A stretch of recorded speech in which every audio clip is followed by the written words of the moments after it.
They say your 18th birthday is supposed to be special. Mine was just not the way I imagined. I was standing in our kitchen with a small cake I'd bought myself when my phone rang. My pregnant sister needed a ride. Again. And when I hesitated, just for a second my mother looked at me with those cold eyes and said the words that would change everything. Get out. Go get her. Now. I spent my birthday behind the wheel, invisible. Forgotten. Like always. But that was 10 years ago. Now I'm 28 and my sister's getting married in the kind of wedding I was never allowed to dream about. Hundreds of guests, thousands of dollars, all funded by money that was never supposed to be theirs. They have no idea what's coming, because when that screen lights up during the reception and my grandmother's face appears, the grandmother they said left us nothing, my mother is going to scream. My sister is going to faint. And I'm finally going to be seen. This is the story of how I took back everything they stole, including my voice. My name is Erica Perry.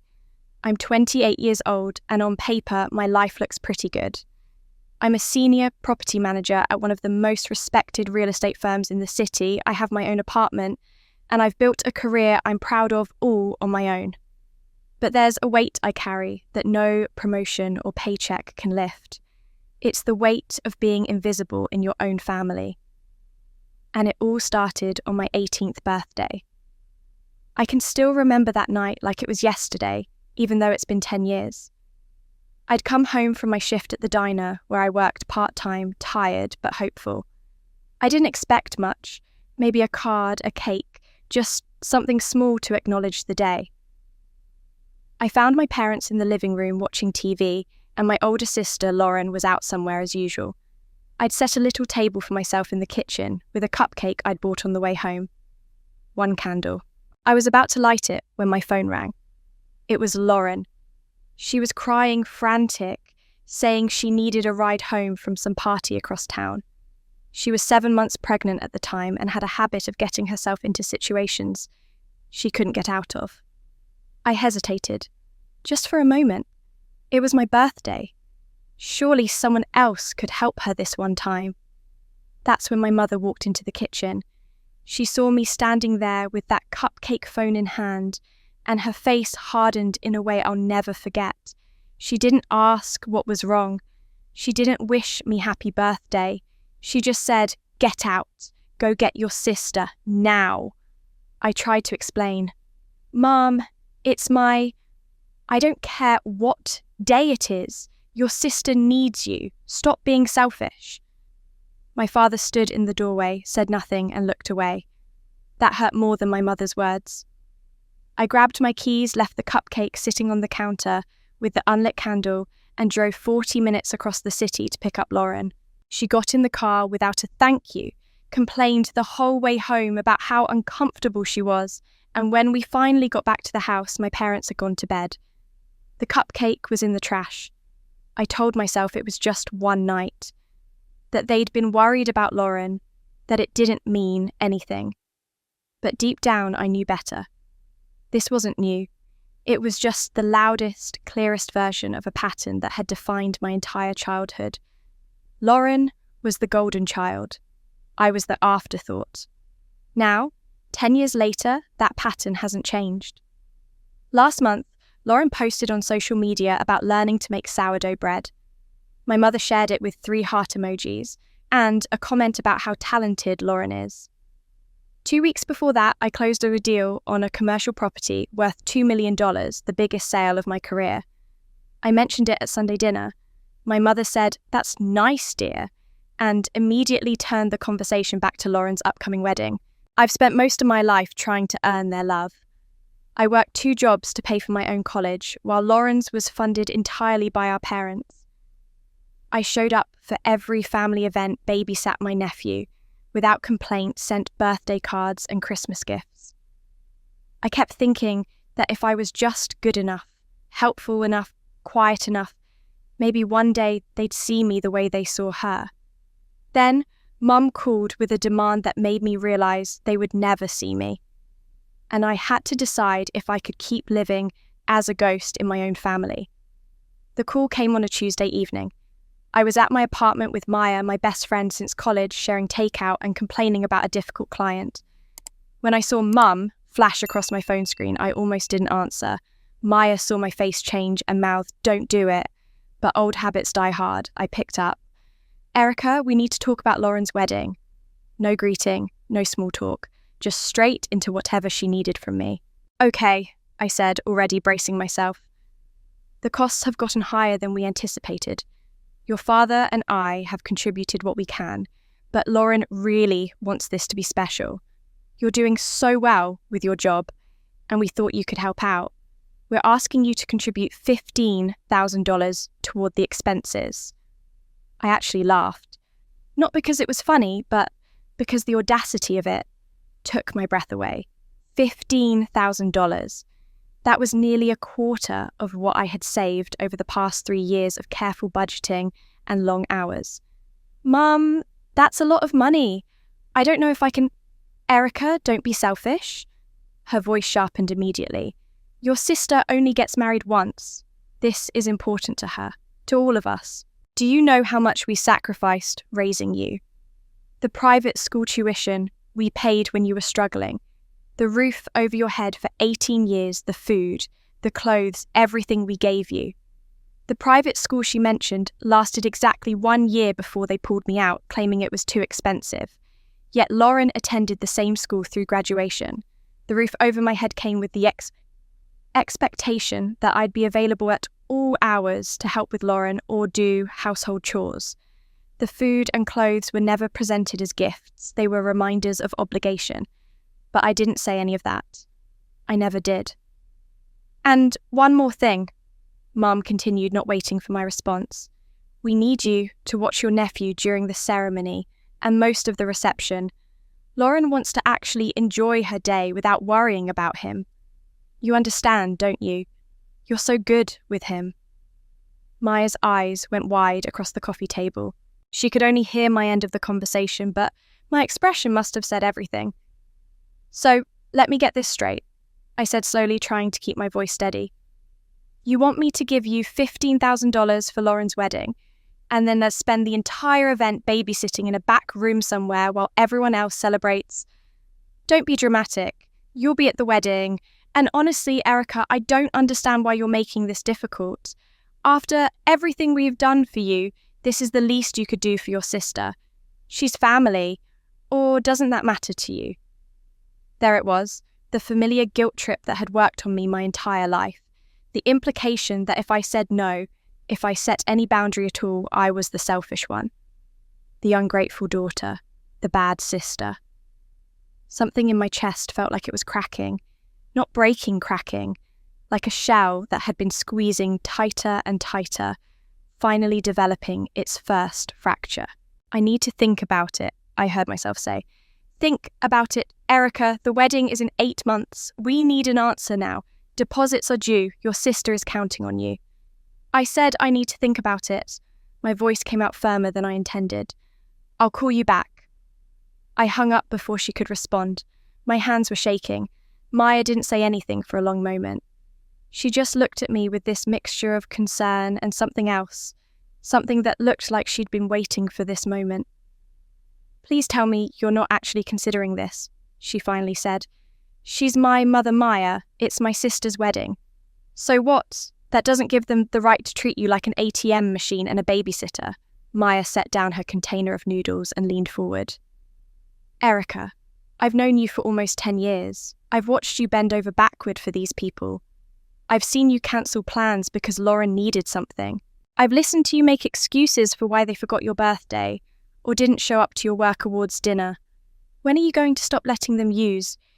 You know this isn't normal, right?" Her words hit me harder than Mum's demands had. Because Maya was right. Somewhere deep down, I'd always known this wasn't how families were supposed to work. I'd just been too afraid to admit it. Admitting it would mean facing the fact that I wasted years, decades trying to earn love that was never going to be freely given. "My grandmother," I said suddenly, the thought appearing fully formed. "Grandma Helen, before she died, she told me she was leaving me something. She said I'd taken care of her when she was sick, that I was the only one who visited." But when she passed 2 years ago, Mum handled everything. She said Grandma had debts that there was nothing left after they were settled. And you believed her? Maya asked gently. Why wouldn't I? She's my mother. The same mother who just asked you for 15 grand and unpaid labour at a wedding where you won't even be treated like a guest. I stared at Maya, my mind spinning. Grandma Helen had been so specific when she'd talked to me. She'd held my hand in that hospital bed and said, "You've been so good to me, sweetheart. I'm going to make sure you're taken care of."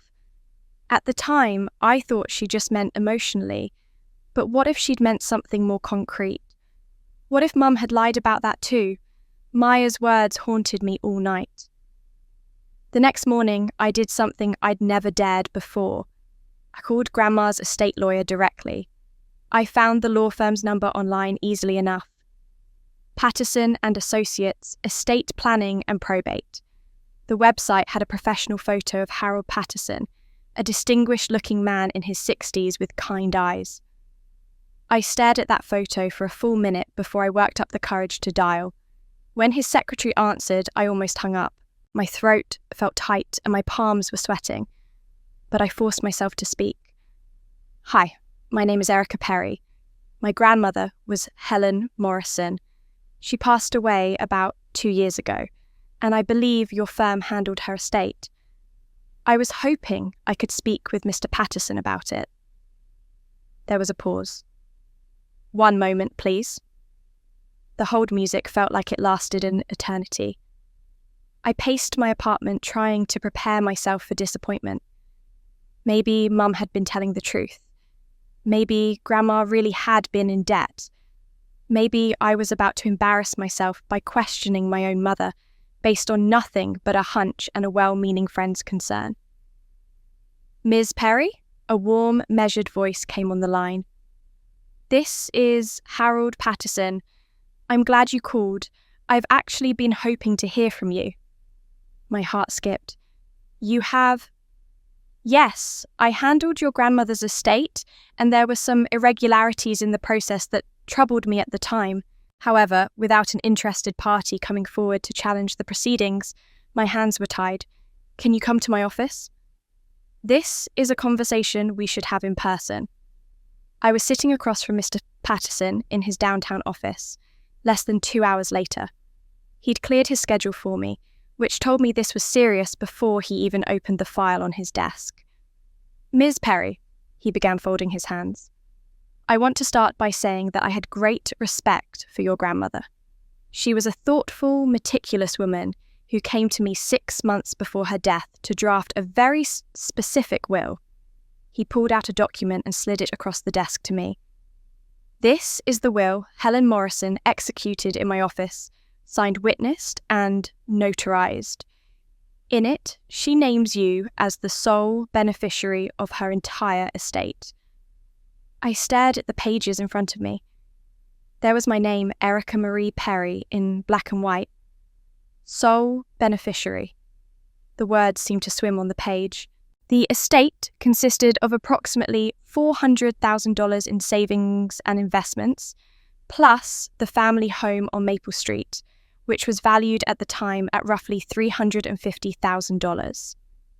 Your grandmother was very clear about her wishes. She told me you were the only one who'd visited her regularly during her illness, the only one who treated her with genuine love, rather than obligation. My eyes were burning. I couldn't speak. Mr. Patterson continued, his voice gentle but professional. "However, 2 weeks after your grandmother's death, your mother, Patricia Perry, came to this office with a different will.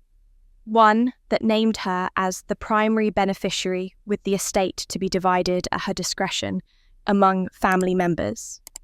"A different will," I managed to say. "Yes, the document she presented was dated 3 days before your grandmother's death, supposedly signed at the hospital. It looked official. At first glance, it had signatures, even what appeared to be a notary seal. But there were problems. The handwriting didn't quite match your grandmother's signature on file. The notary seal, when I checked with the state registry, belonged to someone who'd had their license revoked a year prior. The witnesses listed were people I couldn't verify ever existed. So it was fake. My voice came out as a whisper. I believe so, yes. I raised my concerns with your mother, but she became very defensive and threatened to report me for questioning a grieving daughter's integrity. She rushed the probate process, filed the paperwork quickly, and because you never came forward to contest it, the case was closed. Legally, I couldn't intervene without a challenge from an interested party. I tried to contact you, but the address your mother provided turned out to be incorrect. The room felt like it was tilting. She gave you the wrong address on purpose. That would be my assumption, yes. I thought about the last 2 years, about struggling to make rent some months, about watching Mum renovate her kitchen and take Lauren on a cruise to celebrate the pregnancy, about being asked to contribute $15,000 to a wedding while I ate ramen for dinner 3 nights a week. All of it funded by money that was supposed to be mine. Money that Grandma had specifically left to me because she loved me, because she saw me, because I mattered to her. Can I challenge it now? I asked. Is it too late? Not at all. There's no statute of limitations on fraud. If we can prove the will your mother presented was forged, the original will stands, and you're entitled to the full estate. However, proving forgery can be complicated, especially 2 years after the fact. He paused, then reached into his desk drawer. But your grandmother was a very clever woman. She anticipated the possibility of interference. He held up a small silver key attached to a paper tag. What is that? Your grandmother maintained a storage unit across town. In her original will, she specified that you were to receive this key and the contents of Unit 217. Your mother never knew about it because that clause only existed in the real will, not the forgery. I've been holding on to this, hoping you'd eventually reach out. I took the key with shaking hands. The metal was cool against my palm, and the paper tag had Grandma's handwriting on it for Erica. Open, alone. What's in there? I asked. I don't know. Your grandmother never told me. She just said it was important that you and only you had access to it. Mr. Patterson smiled softly. But knowing Helen, I suspect she left you more than just memories. I sat in my car in the parking garage for 20 minutes after leaving his office, just staring at that key. Grandma had loved me. She'd seen what my family was doing to me, and she tried to protect me even after death. Mum had stolen that protection, had forged documents and lied and kept me in the dark, while she spent money that should have changed my life. The crack in my chest from yesterday widened into something bigger. Not quite anger yet, but something close. Something that felt like waking up after a very long sleep. I drove to that storage unit with my hands shaking. I had no idea what I'd find, but it would be the weapon I needed. The storage facility was on the industrial side of town, one of those sprawling complexes with hundreds of identical orange doors and fluorescent lighting that hummed too loud. I punched in the gate code Mr. Patterson had given me and drove through rows of units until I found Building 2, then Unit 217. My hands were still shaking as I fit the key into the lock. For a moment, I hesitated. Whatever was behind this door had been hidden for 2 years, kept secret by a woman who knew she was dying and wanted to make sure I'd find it. Part of me was terrified of what that meant. I turned the key and lifted the rolling door. The unit wasn't large, maybe 10 by 10 feet, but it was packed carefully with labelled boxes and furniture covered in sheets. The air smelled like dust and lavender. Grandma's signature scent. That smell hit me so hard I had to brace myself against the doorframe. For a moment, I was 12 years old again, sitting in her kitchen, while she taught me to make pie crust, her papery hands guiding mine. I stepped inside and pulled the door down behind me, wanting privacy for whatever I was about to discover. A bare bulb hung from the ceiling. I tugged the chain and warm light flooded the space.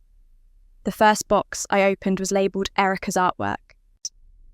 Inside were crayon drawings and watercolour paintings I'd made as a child, carefully preserved in plastic sleeves. I remembered making these. I remembered bringing them home from school so proud, only to have Mum glance at them and say, "That's nice, dear," before throwing them in the recycling bin when she thought I wasn't looking. But Grandma had saved them, every single one. The next box held photo albums. I sat on the concrete floor and opened one at random. There I was, at 7 years old, gap-toothed and grinning, sitting on Grandma's lap at Christmas. There was another of me at 10 helping her garden, another at 15, the two of us laughing at something I couldn't remember anymore. Page after page of memories I'd thought existed only in my head, now proven real by these photographs. Grandma had documented our relationship like it mattered, like I mattered. Tucked into the back of one album, I found letters. They were addressed to my father, written in Grandma's distinctive slanted handwriting. I pulled one out, dated about 5 years ago, and began to read. "Dear Richard, I'm writing to you again because I don't know what else to do. I'm worried about Erica. When she visits me, she seems so tired, so small, like she's trying to disappear. Patricia is too hard on her, and you know it. I see the way that girl lights up when someone shows her the smallest kindness, and it breaks my heart. She deserves better than to be treated like a burden in her own family. Please, son, stand up for your daughter. Don't let Patricia push her into the shadows. Erica is special even if your wife can't see it." My eyes blurred with tears. Grandma had seen it. She tried to intervene, and Dad had done nothing. I found more letters, all similar in theme, all expressing worry about how I was being treated. Some were to Dad, some seemed to be journal entries Grandma wrote to herself. In one she wrote, "I'm leaving everything to Erica. Patricia will be furious, but that girl needs to know someone valued her. Someone saw her worth. If I can't protect her while I'm alive, at least I can give her security when I'm gone." I was crying now, tears dripping onto the yellowed paper. I carefully placed the letters back in the album and continued searching the unit. That's when I spotted it half hidden behind a covered armchair, an old video camera, the kind that used miniature tapes. It was sitting on top of a small box, and attached to the camera was a piece of masking tape with writing on it for Erica, watch alone. My heart hammered as I picked it up. The camera was old, but well maintained, and when I pressed the power button, it whirred to life, battery somehow still holding a charge after all this time. The screen flipped out, glowing blue in the dim light of the storage unit. I pressed play. Grandma's face filled the screen. She was in her hospital bed, clearly very ill. Her skin was pale and papery, her hair thin, but her eyes were sharp and focused. She looked directly into the camera, and it felt like she was looking right through time at me. "Erica? Baby girl?" Her voice came through tinny but clear. "If you're watching this, then I'm gone. And hopefully you found Mr. Patterson like I planned. I'm making this video because I know your mother. I know what she's capable of, and I know she's going to try to take what's yours." She paused, taking a laboured breath. "I want you to know something. You were the only one who visited me these last few months. Not out of obligation, not because you wanted something, but because you loved me. You sat with me, read to me, made me laugh when I was in pain. You are the kindest, most genuine person in this family, and you deserve everything I'm leaving you. Don't let your mother convince you otherwise." My hand was pressed to my mouth, trying to hold back sobs. "Your mother will say I was senile, that I didn't know what I was doing, but I'm recording this to show I'm of sound mind. I know exactly what I'm doing. This estate is yours, Erica. The money, the house, all of it. You earned it with your love, and you are worthy of it. Do you hear me? You are worthy, baby girl." Her eyes glistened with tears in the video. "Don't let them make you feel small anymore. Don't let Patricia steal from you. Not money, not love, not your sense of self. You are enough. You always were." I was sobbing now, my whole body shaking. Someone had seen me. Someone had loved me exactly as I was. And she'd left me proof, left me her voice from beyond the grave to remind me of my worth when I needed it most. But then Grandma's expression changed on the screen. She leaned closer to the camera, her voice dropping to something almost urgent. There are secrets in this family that explain everything, Erica. Secrets your mother has kept for a very long time. I'm not going to tell them on this video because some truths are too painful to hear from a recording, but I'm going to give you the tools to find them yourself if you choose to look. In this storage unit, there's a blue metal box. In that box is the answer to why your mother treated you the way she did. It won't excuse her behaviour, but it will help you understand.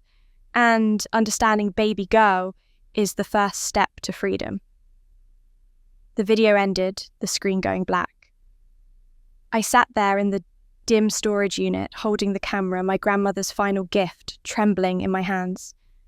Then, I looked around frantically, searching for a blue box among the draped furniture and stacked containers.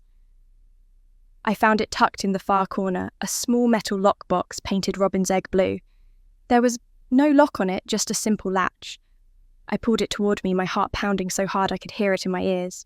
But Grandma said something else at the end of that video that made my blood run cold. There are secrets in this family that explain everything. Look in the blue box. I held the blue metal box in my lap, my fingers resting on the simple latch. Part of me wanted to close the storage unit door, lock it behind me, and pretend I'd never found this place. Some secrets once known can't be unknown. They change the shape of your entire world.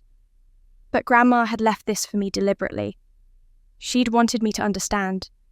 And after 28 years of not understanding anything about why my family worked the way it did, I needed answers more than I needed comfort. I opened the latch. The box was organised meticulously, the way Grandma organised everything. On top was a manila envelope labelled Medical Records, Private. Beneath that were bundles of letters tied with string, and at the very bottom, I could see what looked like legal documents. I opened the envelope first. Inside were hospital records from 29 years ago, Lauren's birth certificate. But there was something else, something that made my breath catch a paternity test official and notarized dated 2 weeks after Lauren was born. The results were clear. Richard Perry, my father, showed a 0% probability of biological paternity for Lauren Marie Perry.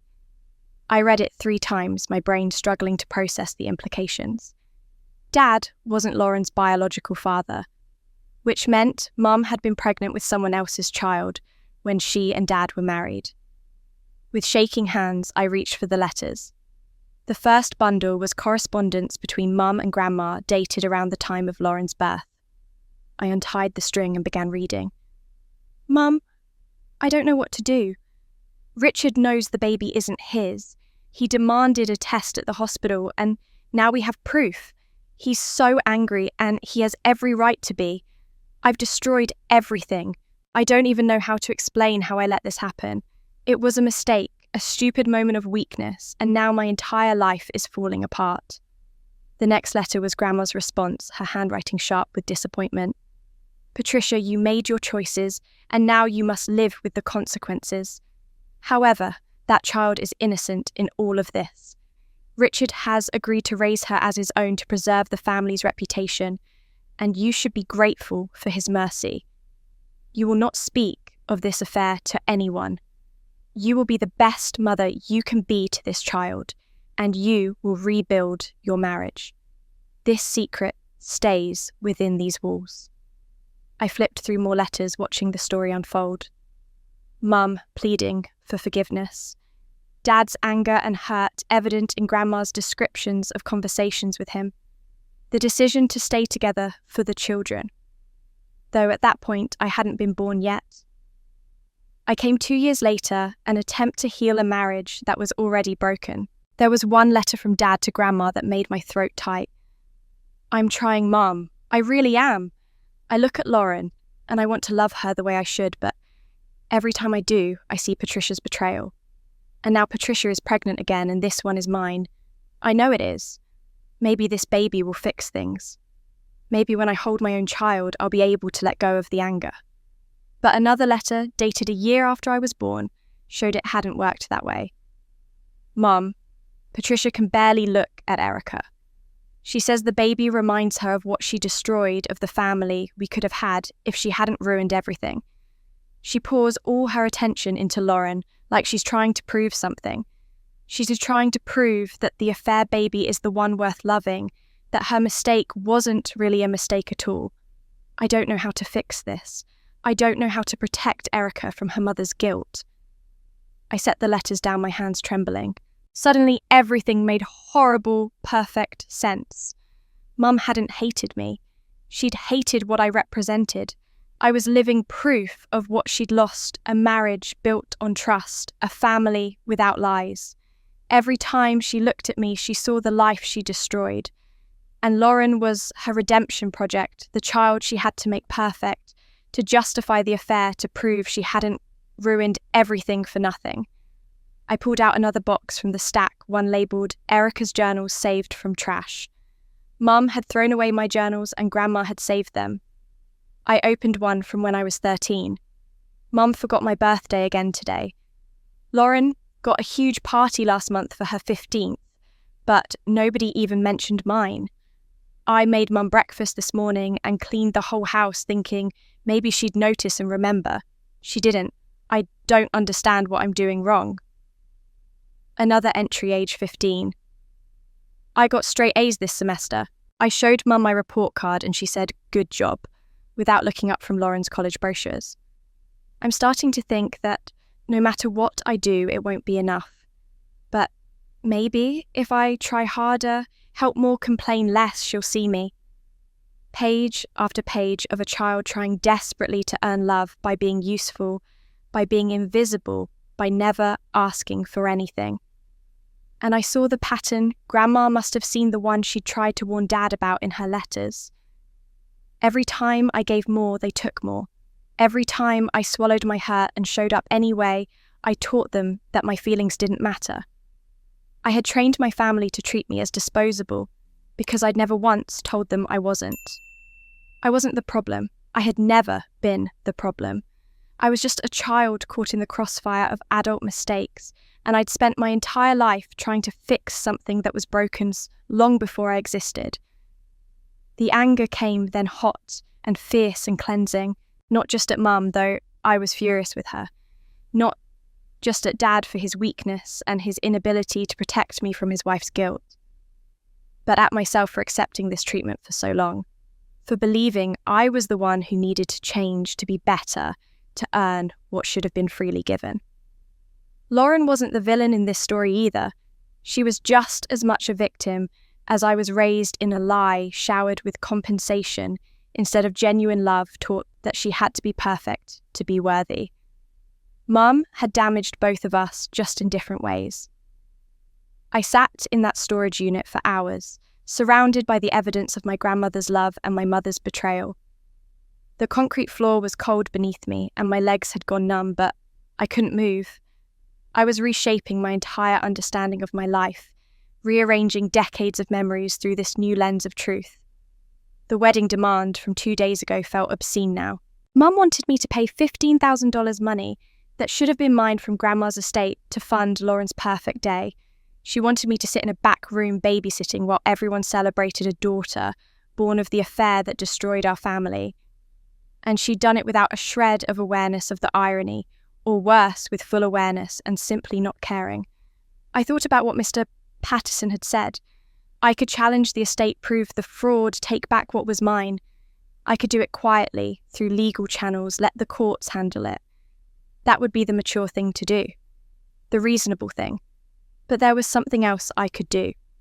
Something that would force my family to face the truth, publicly, the way I'd been forced to live with the consequences of their lies my entire life. Lauren's wedding was in 8 months. A huge event with over 100 guests, family, friends, people from the community. A public stage where my family would present their perfect image to the world. I sat in that storage unit for hours, pieces finally falling into place. But knowing the truth meant I had to decide to stay silent like always, or burn it all down. I showed up at Maya's apartment just after 7 that evening, arms full of folders and the video camera. She took one look at my face and pulled me inside without a word.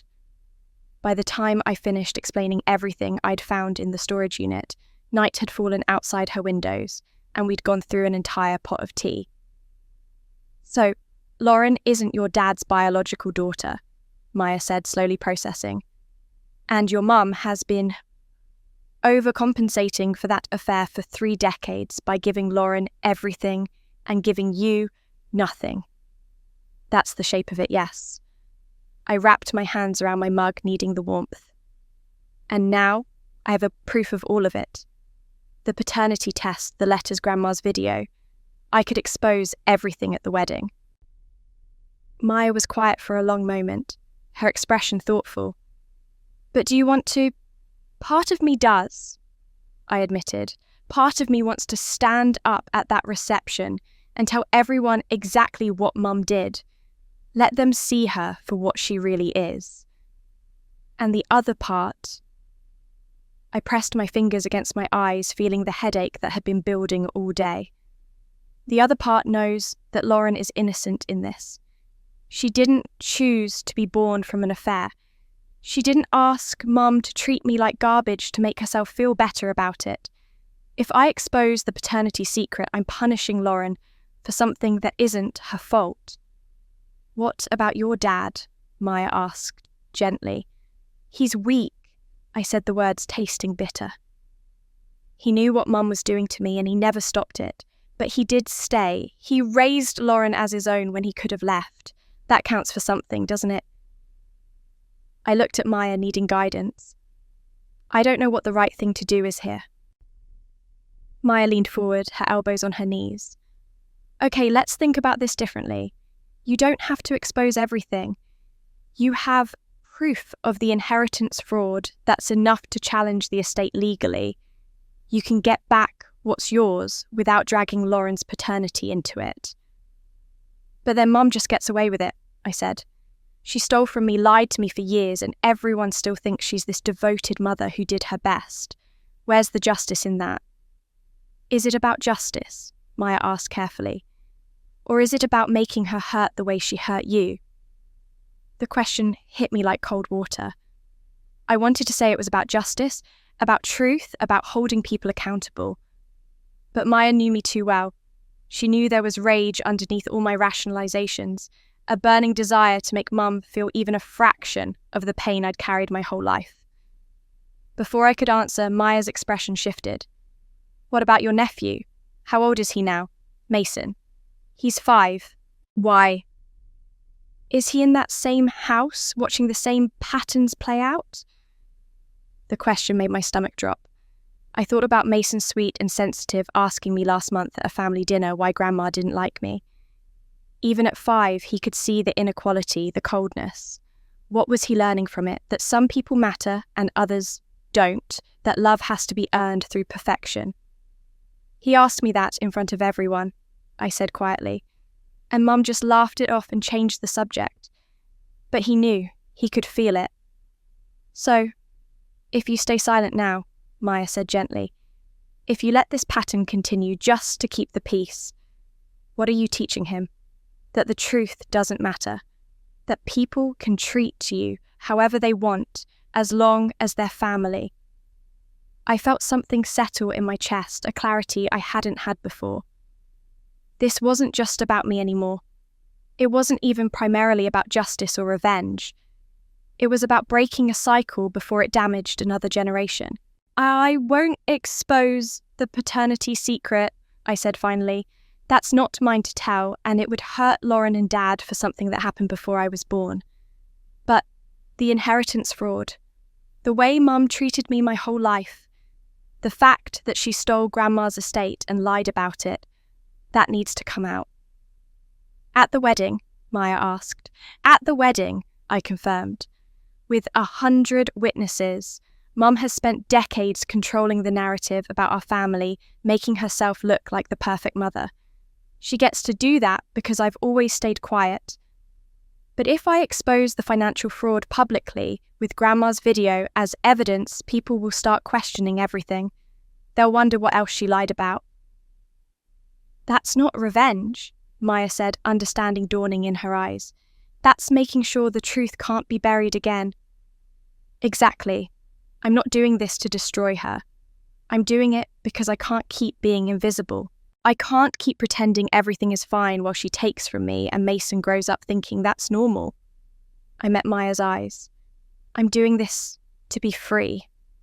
Maya reached across and squeezed my hand. Then I'm with you. Whatever you need. I had 4 months until the wedding. 4 months to gather evidence, plan my move, and prepare for the moment that would free me or destroy me. The following week, I sat in Mr. Patterson's conference room with him and a litigation attorney named Rebecca Chen, a sharp woman in her 40s who specialised in estate fraud cases. I'd brought copies of everything from the storage unit, and they were spread across the table between us. Rebecca studied the documents through reading glasses, occasionally making notes on her legal pad. After 20 minutes of silence, she looked up at me. This is one of the clearest cases of probate fraud I've seen, she said. The forged will, the real will. With proper documentation, your grandmother's video establishing testamentary capacity and intent. You have an excellent case. How long will it take? I asked. Estate litigation typically takes 18 to 24 months from filing to resolution, Rebecca said. There will be discovery depositions, possibly a trial, if your mother contests it, and I need to be clear about something. Once we file this lawsuit, it becomes public record. Anyone can access the court documents. Your mother will be formally accused of fraud and forgery. Good, I said. The word came out harder than I intended. Mr. Patterson leaned forward. Erica, I understand you're angry, and you have every right to be, but this will get ugly. Your mother will likely hire her own attorney. She may make counterclaims, try to attack your character. Family lawsuits are never clean. I know, I said, but I need this on the record. I need proof that isn't just my word against hers. Rebecca nodded. Then let's begin. I'll start drafting the complaint this week. Before I left that office, I made arrangements to preserve everything I'd found. I couldn't risk anything happening to the originals. I had the video digitized at 3 different locations, uploaded encrypted copies to cloud storage, and gave 1 hard drive to Maya for safekeeping. The original camera and tape went into a safety deposit box at my bank, along with copies of all the letters and documents. I kept working copies at home, but if anything happened to those, I had backups of backups. It was while organising all of this that the wedding plan really took shape in my mind. Yes, the lawsuit was important. It would get me legal justice, financial restitution, formal acknowledgement that I'd been wronged. But it wouldn't give me what I really needed, my voice. For 28 years I'd been silent. I'd absorbed every slight, every dismissal, every moment of being overlooked, and I'd said nothing. I'd protected my family's image at the expense of my own truth. The lawsuit would happen in courtrooms and legal briefs, impersonal and procedural. I needed something more. I needed the people who'd watched this family dynamic for years, who'd witnessed Mum's favouritism, and said nothing to see the truth laid bare. Lauren's wedding would have over 100 guests. Family, friends, community members, people from Mum and Dad's church. People who'd known me since I was a child, who'd seen the inequity and chosen to look away. What if I could make them witness what they'd been complicit in ignoring? I started researching wedding venues, typical AV setups, how reception slideshows worked. I made notes, drew diagrams, thought through every possible complication. It felt surreal planning to detonate a bomb at my sister's wedding, but I kept coming back to Maya's question. What was I teaching Mason by staying silent? In the meantime, I started practicing something I'd never been good at: saying no. When Mum called asking me to pick up party supplies for Lauren's bridal shower, I said I had a work commitment and couldn't make it. When she texted asking me to babysit Mason so she and Lauren could go dress shopping, I replied that I had plans and suggested she ask Dad. When she tried the guilt trip, her usual arsenal of "I'm disappointed in you" and "your sister needs you," I simply stopped responding. It felt terrifying at first, like I was breaking some fundamental law of the universe, but each small boundary I set made the next one easier. I was rehearsing for the bigger confrontation, learning what it felt like to prioritize my own needs over their demands. Lauren called me once during this time, sounding genuinely confused. "Oh, are you mad at me? Mom says you're being difficult about the wedding." "I'm not mad," I said carefully. "I'm just busy with work, and I need you to understand that I can't contribute $15,000. That's too much for me to give right now." There was a long pause. "Mom said you were being selfish about it." "Did she?" It wasn't a question. "Look, I know Mum can be intense, but she's just trying to make this wedding special. Can't you just help out?" For me, that old familiar pull was there, the instinct to cave, to keep the peace, to be the good daughter and sister. But I thought about the documents in my safety deposit box, about Grandma's video, about the inheritance that was stolen to fund teaching exactly this kind of special event for Lauren. "No," I said simply. "I can't. I'm sorry." Lauren hung up, sounding hurt, and I felt guilty for about an hour. Then I remembered that guilt had been my mother's most effective weapon against me for decades, and I let it go. 3 months before the wedding, Rebecca Chen filed the lawsuit. Patricia Perry was formally served with papers accusing her of probate fraud, forgery, and theft. The complaint included exhibits, the real will, the forged will, expert analysis of the signature discrepancies, and a request for full restitution plus damages. I filed the lawsuit 3 months before the wedding. Mum didn't know yet, but she was about to find out, and I had no idea how dangerous that would make her. Mason showed up at my apartment on a Saturday afternoon, carrying his favourite dinosaur and a backpack full of colouring books. Lauren dropped him off quickly, looking stressed and distracted, barely making eye contact with me before rushing back to her car. The legal notice had created a cold war in the family, and I was officially the enemy, but apparently that didn't prevent them from using me for childcare when convenient. I didn't mind. Mason was 5 years old, sweet and imaginative, and he was the one person in this family who loved me without complication. To him, I was just Aunt Erica who let him eat ice cream before dinner and always played whatever game he wanted. We spent the afternoon building a fort out of couch cushions and blankets. Mason was explaining the elaborate backstory of his toy dinosaurs. Apparently, the T-Rex was actually a misunderstood hero who was trying to save the other dinosaurs from a meteor, when I noticed him wince as he reached for a pillow. "Hey, buddy, are you okay?" I asked. "Yeah," he said quickly, pulling his arm close to his body. "Can I see your arm for a second?" He hesitated, and something in that hesitation made my chest tighten. Slowly, he extended his left arm toward me. When I gently pushed up his sleeve, I saw a ring of small bruises around his upper arm, roughly the size and spacing of adult fingers. Someone had grabbed him hard enough to leave marks. My breath caught. "Mason, honey, what happened to your arm?" He looked down at the floor, his little face crumpling with an emotion I recognized too well, fear mixed with shame. "Mommy was really mad," he said softly. "I spilled juice on her wedding binder and she grabbed me. But don't tell, okay? She'll be madder if you tell." The room seemed to tilt. I pulled Mason gently into a hug, feeling him shake slightly against me. "It's okay, sweetheart.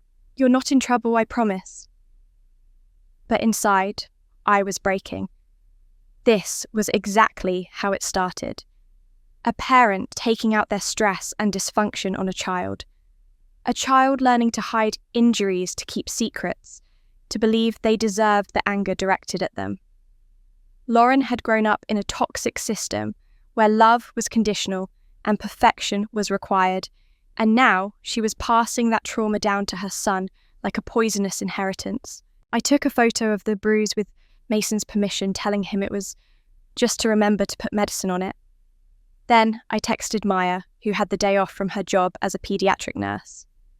She arrived within the hour bringing popsicles for Mason and a medical documentation kit.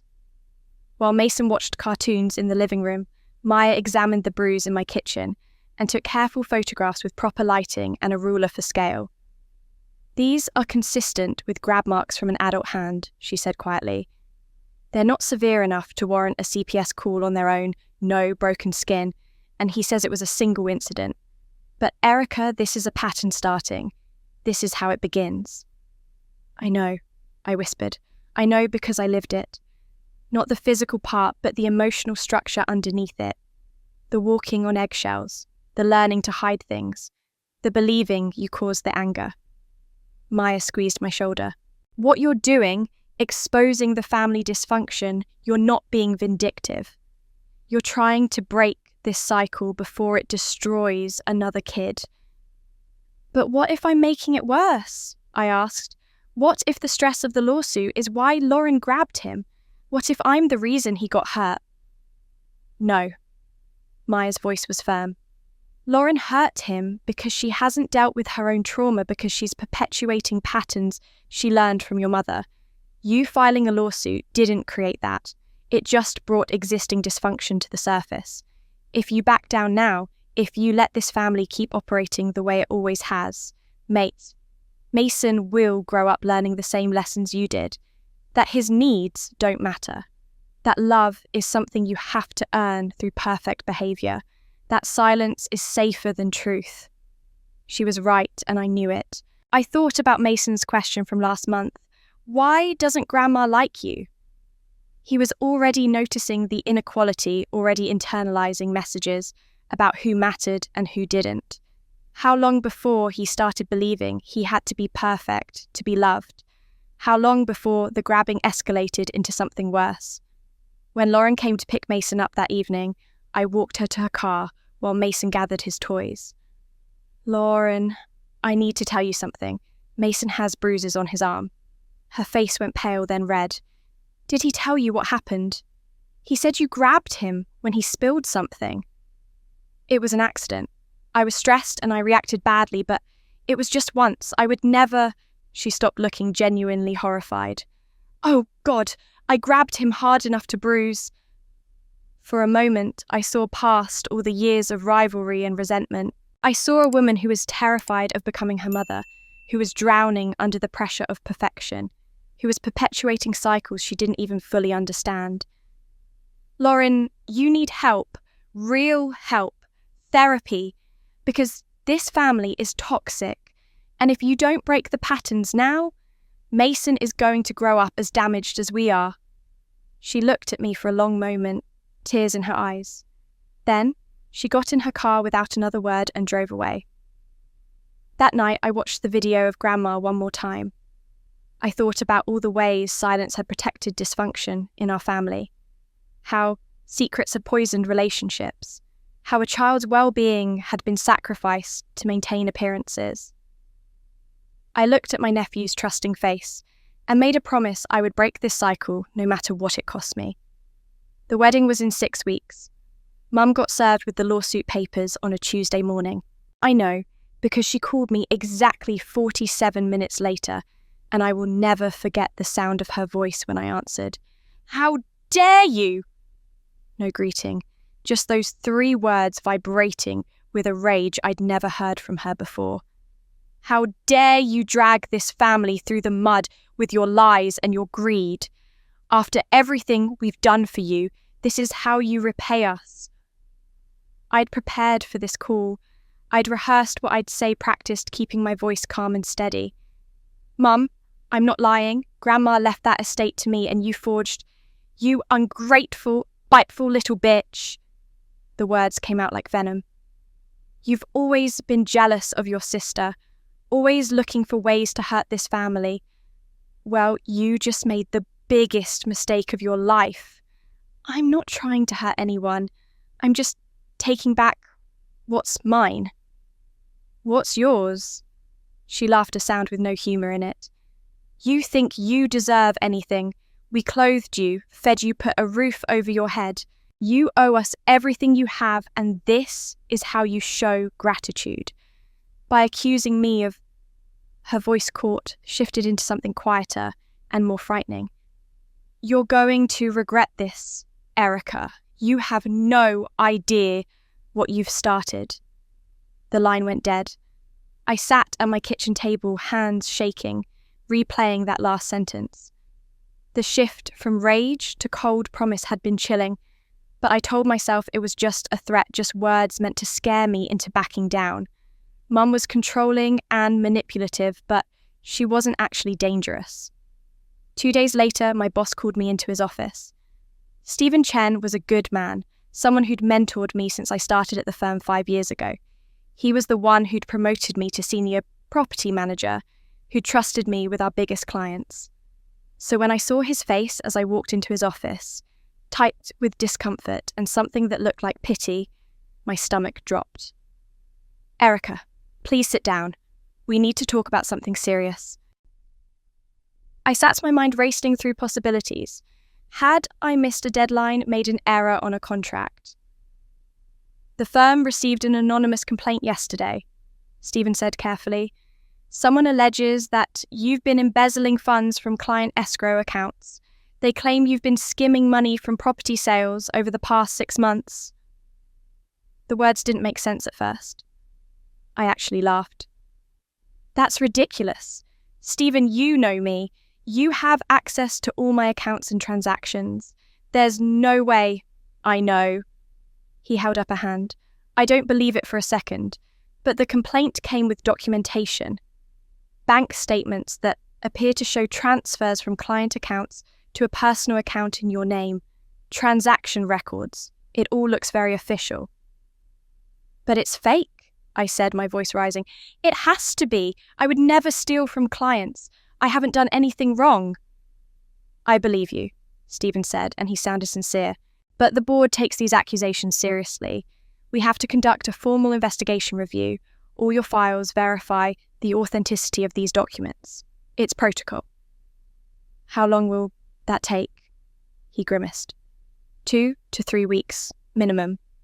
"And, Erica, I'm sorry, but you need to understand what this means. Until the investigation is complete, I have to place you on administrative leave.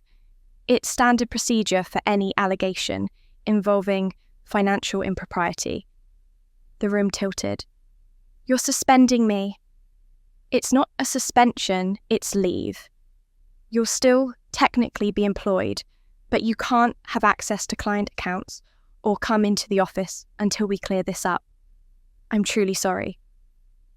I walked out of that building in a daze, my security badge, surrendered a cardboard box of personal items from my desk in my arms.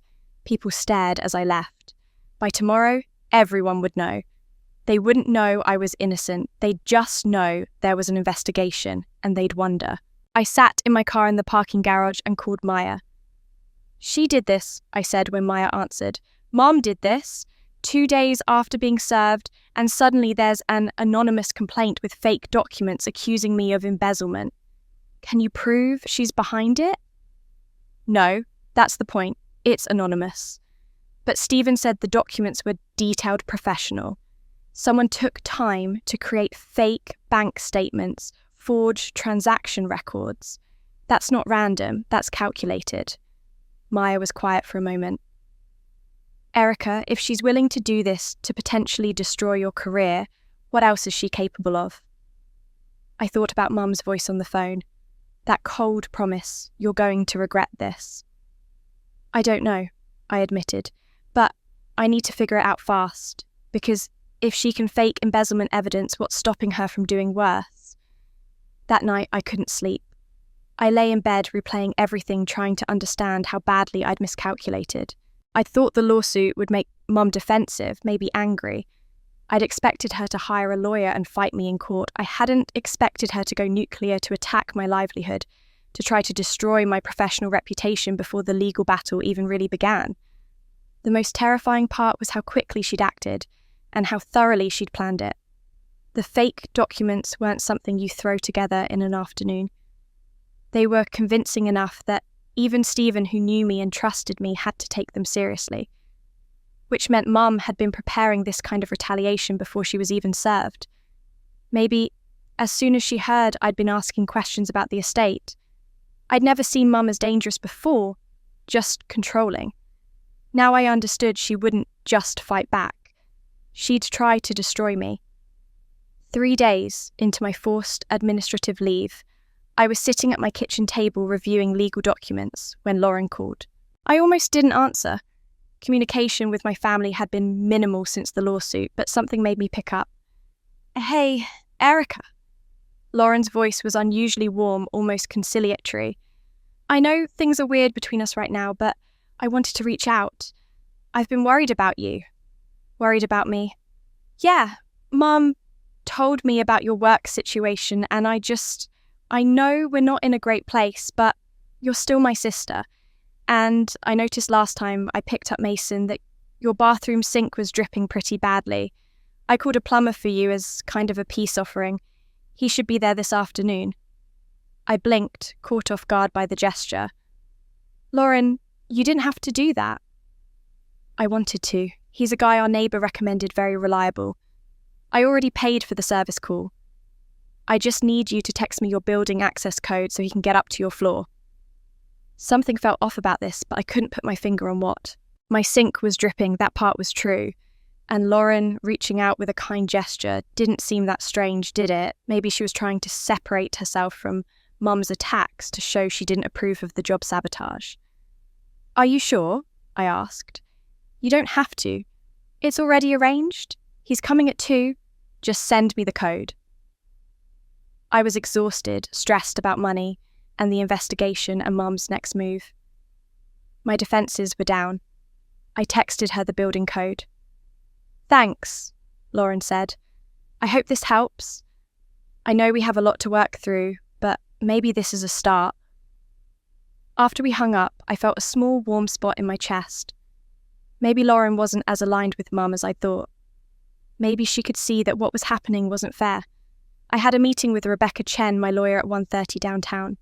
I left my apartment at 1 planning to be gone for a few hours.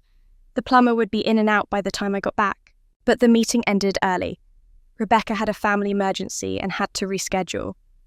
I got back to my apartment at 2:15, keys in hand, and immediately knew something was wrong. The door was slightly ajar, not closed all the way. I pushed it open, slowly, my heart hammering. My apartment had been ransacked. Every drawer in my kitchen was pulled open, contents scattered. The couch cushions were askew. My bedroom closet doors hung open, boxes pulled down from the top shelf and emptied onto the floor. Someone had gone through everything systematically looking for something specific. My laptop was still on my desk, untouched. My TV, my jewellery box, all still there. This wasn't a robbery. I ran to my bedroom and checked the nightstand drawer where I kept working copies of some estate documents. The drawer had been pried open with something the lock mechanism broken. The folder that had been inside was gone. My hands shook as I dialed 911, then immediately called Maya. "Someone broke in," I said when she answered. "Lauren called, said she was sending a plumber." I gave her my building code, and while I was out, someone came in and went through everything. They took my document copies. "Oh my God, are you okay? Are they still there?" "No, they're gone. Police are on their way. Maya, I'm so stupid. How did I not see that coming?" "You're not stupid. You wanted to believe your sister was being kind. That's human." 2 police officers arrived 20 minutes later and took a report. They were professional, but not particularly optimistic. Without security camera footage showing who entered your apartment, and with you voluntarily giving out your access code, there's not much we can investigate, the older officer explained. "You could file a civil suit if you figure out who did it, but criminally, this is a tough case." "I know who did it," I said. "My mother hired someone to do this. She's trying to steal evidence for a lawsuit." The officers exchanged a glance. "Do you have proof of that?" "No, but..." "Then our hands are tied. I'm sorry." After they left, I sat in my destroyed living room and tried to think clearly. The good news was that the documents they'd taken were just copies. The originals were safe. The video camera and Grandma's letters were in the safety deposit box, and Maya had a full set of digital backups. But Mom didn't know that. She thought she had successfully stolen my evidence. More importantly, she was escalating. The job sabotage had been calculated, but indirect. This was a crime, breaking and entering. She'd gotten Lauren involved, used her to get my access code. The level of planning and willingness to break the law showed just how desperate Mum was becoming, which meant she would keep escalating. What came next? More false accusations. Trying to prove I was mentally unstable, I couldn't keep playing defense, couldn't keep waiting for her next attack. I called Rebecca Chen and left a message. We need to accelerate everything. I want to move forward with the wedding plan. It's the only way to force this into the open before she can do any more damage. Then I called Maya. I need you to help me prepare something. The wedding is in 5 weeks and we're going to make sure everyone there knows exactly what my mother is. Maya didn't hesitate. Tell me what you need. I spent that evening securing my apartment new locks, a security camera for the door, removing anything that could be used against me. I moved all remaining personal documents to Maya's place. My apartment became a shell, a place to sleep, but nothing more. Anything Mum wanted to steal would now require breaking into multiple locations. But as I lay in bed that night staring at the ceiling, I understood something I hadn't fully grasped before. This wasn't just about an inheritance anymore. Mum was fighting for survival. If the truth came out about the forged will, about how she'd treated me, about the toxic family system she'd built on lies and favoritism, her entire identity would crumble. She'd do anything to prevent that, which meant I had to be smarter, faster, and more ruthless than I'd ever been in my life. The break-in taught me something crucial. Mum wasn't just protecting her lie anymore. She was in full warfare, and I had 5 weeks to execute my plan before she found another way to silence me. 2 weeks later, Mum invited me to what she called a pre-wedding family gathering at their house. Just immediate family, she said, to go over final wedding logistics and clear the air. I knew it was a trap of some kind, but I also knew I needed to see what she was planning next. So, I went armed with the knowledge that she thought she'd stolen my evidence, that she believed I was weakened and vulnerable. I arrived at my parents' house to find not just immediate family, but also Aunt Carol and Uncle Jim, plus 2 of my parents' closest friends from church, the Hendersons. This was an audience, I realised. Whatever was about to happen, Mum wanted witnesses. Erica's sweetheart, come in. Mum said, her voice dripping with a concern that made my skin crawl. She hugged me and I forced myself not to stiffen. We've all been so worried about you. Worried? I asked, playing innocent. We gathered in the living room, and that's when the performance truly began. Mum sat next to me on the couch, her hand on my knee, in a gesture that would look maternal and caring to everyone watching. Honey, we wanted to have this conversation in a supportive environment, she began. We know you've been under tremendous stress lately. The situation at work, the financial pressures, it's completely understandable that you'd be feeling overwhelmed. I noticed how she phrased it. Not the false accusation at work that you were cleared of, but the situation, making it sound like I'd actually done something wrong. I'm managing, I said carefully. Are you though? Aunt Carol chimed in, her face creased with what looked like genuine concern. Patricia told us you've been making some concerning claims about the family, about Helen's will. There it was. Mum had already briefed them, shaped the narrative before I even arrived. Your grandmother's estate was settled years ago, dear, Miss Henderson added gently. Your mother has showed us all the documentation. We're worried that perhaps the stress has made you confused about what actually happened. I looked at Mum, and she met my eyes with an expression of such perfect, sorrowful concern that if I hadn't known better, I would have believed she actually cared. I know this has been hard on you, Mum continued. Watching your sister plan this beautiful wedding, feeling like you're not where you want to be in life. It's natural to look for someone to blame to create stories that make you feel better about things. But honey, these delusions about me forging documents about some conspiracy against you, they're not real, and we're worried you might need help. Professional help, Dad added quietly. He wouldn't meet my eyes. The room went silent. Everyone was looking at me with pity, with concern, with the kind of gentle condescension reserved for people who are fragile and irrational. It was masterful, really. Mum had assembled an audience, planted the seeds of doubt about my mental stability, and was now publicly positioning herself as the concerned mother, trying to help her troubled daughter. If I defended myself too vigorously, I'd look unstable. If I stayed silent, I'd look defeated. So I did something that surprised even me. I let my eyes fill with tears. "You're right," I said softly. "I have been really stressed. Work has been awful, and I guess I let myself believe things that weren't true because it was easier than accepting that I was just struggling." Mum's hand tightened on my knee. She hadn't expected me to cave this easily. "Oh, sweetheart, that's so brave of you to admit. We all just want to help you. Maybe I should take some time off, just focus on getting myself together." "I think that's very wise," Aunt Carol said, relief evident in her voice. The conversation moved on to wedding details after that. I played the part of the chastened, somewhat fragile daughter, agreeing that yes, I'd still babysit Mason during the ceremony. Yes, I'd try to contribute what I could financially. I watched Mum relax, watched her believe she'd won this round. After the dinner, when I was leaving, Lauren walked me to my car. "I'm glad you're okay," she said. "Mom told me you'd been having some kind of breakdown making wild accusations. I didn't want to believe it." "She told you that?" "Yeah, she even tried to get Dr. Morrison to write something official about your mental state, some kind of evaluation. He refused, said it was unethical without actually examining you. But she was really worried." I filed that information away.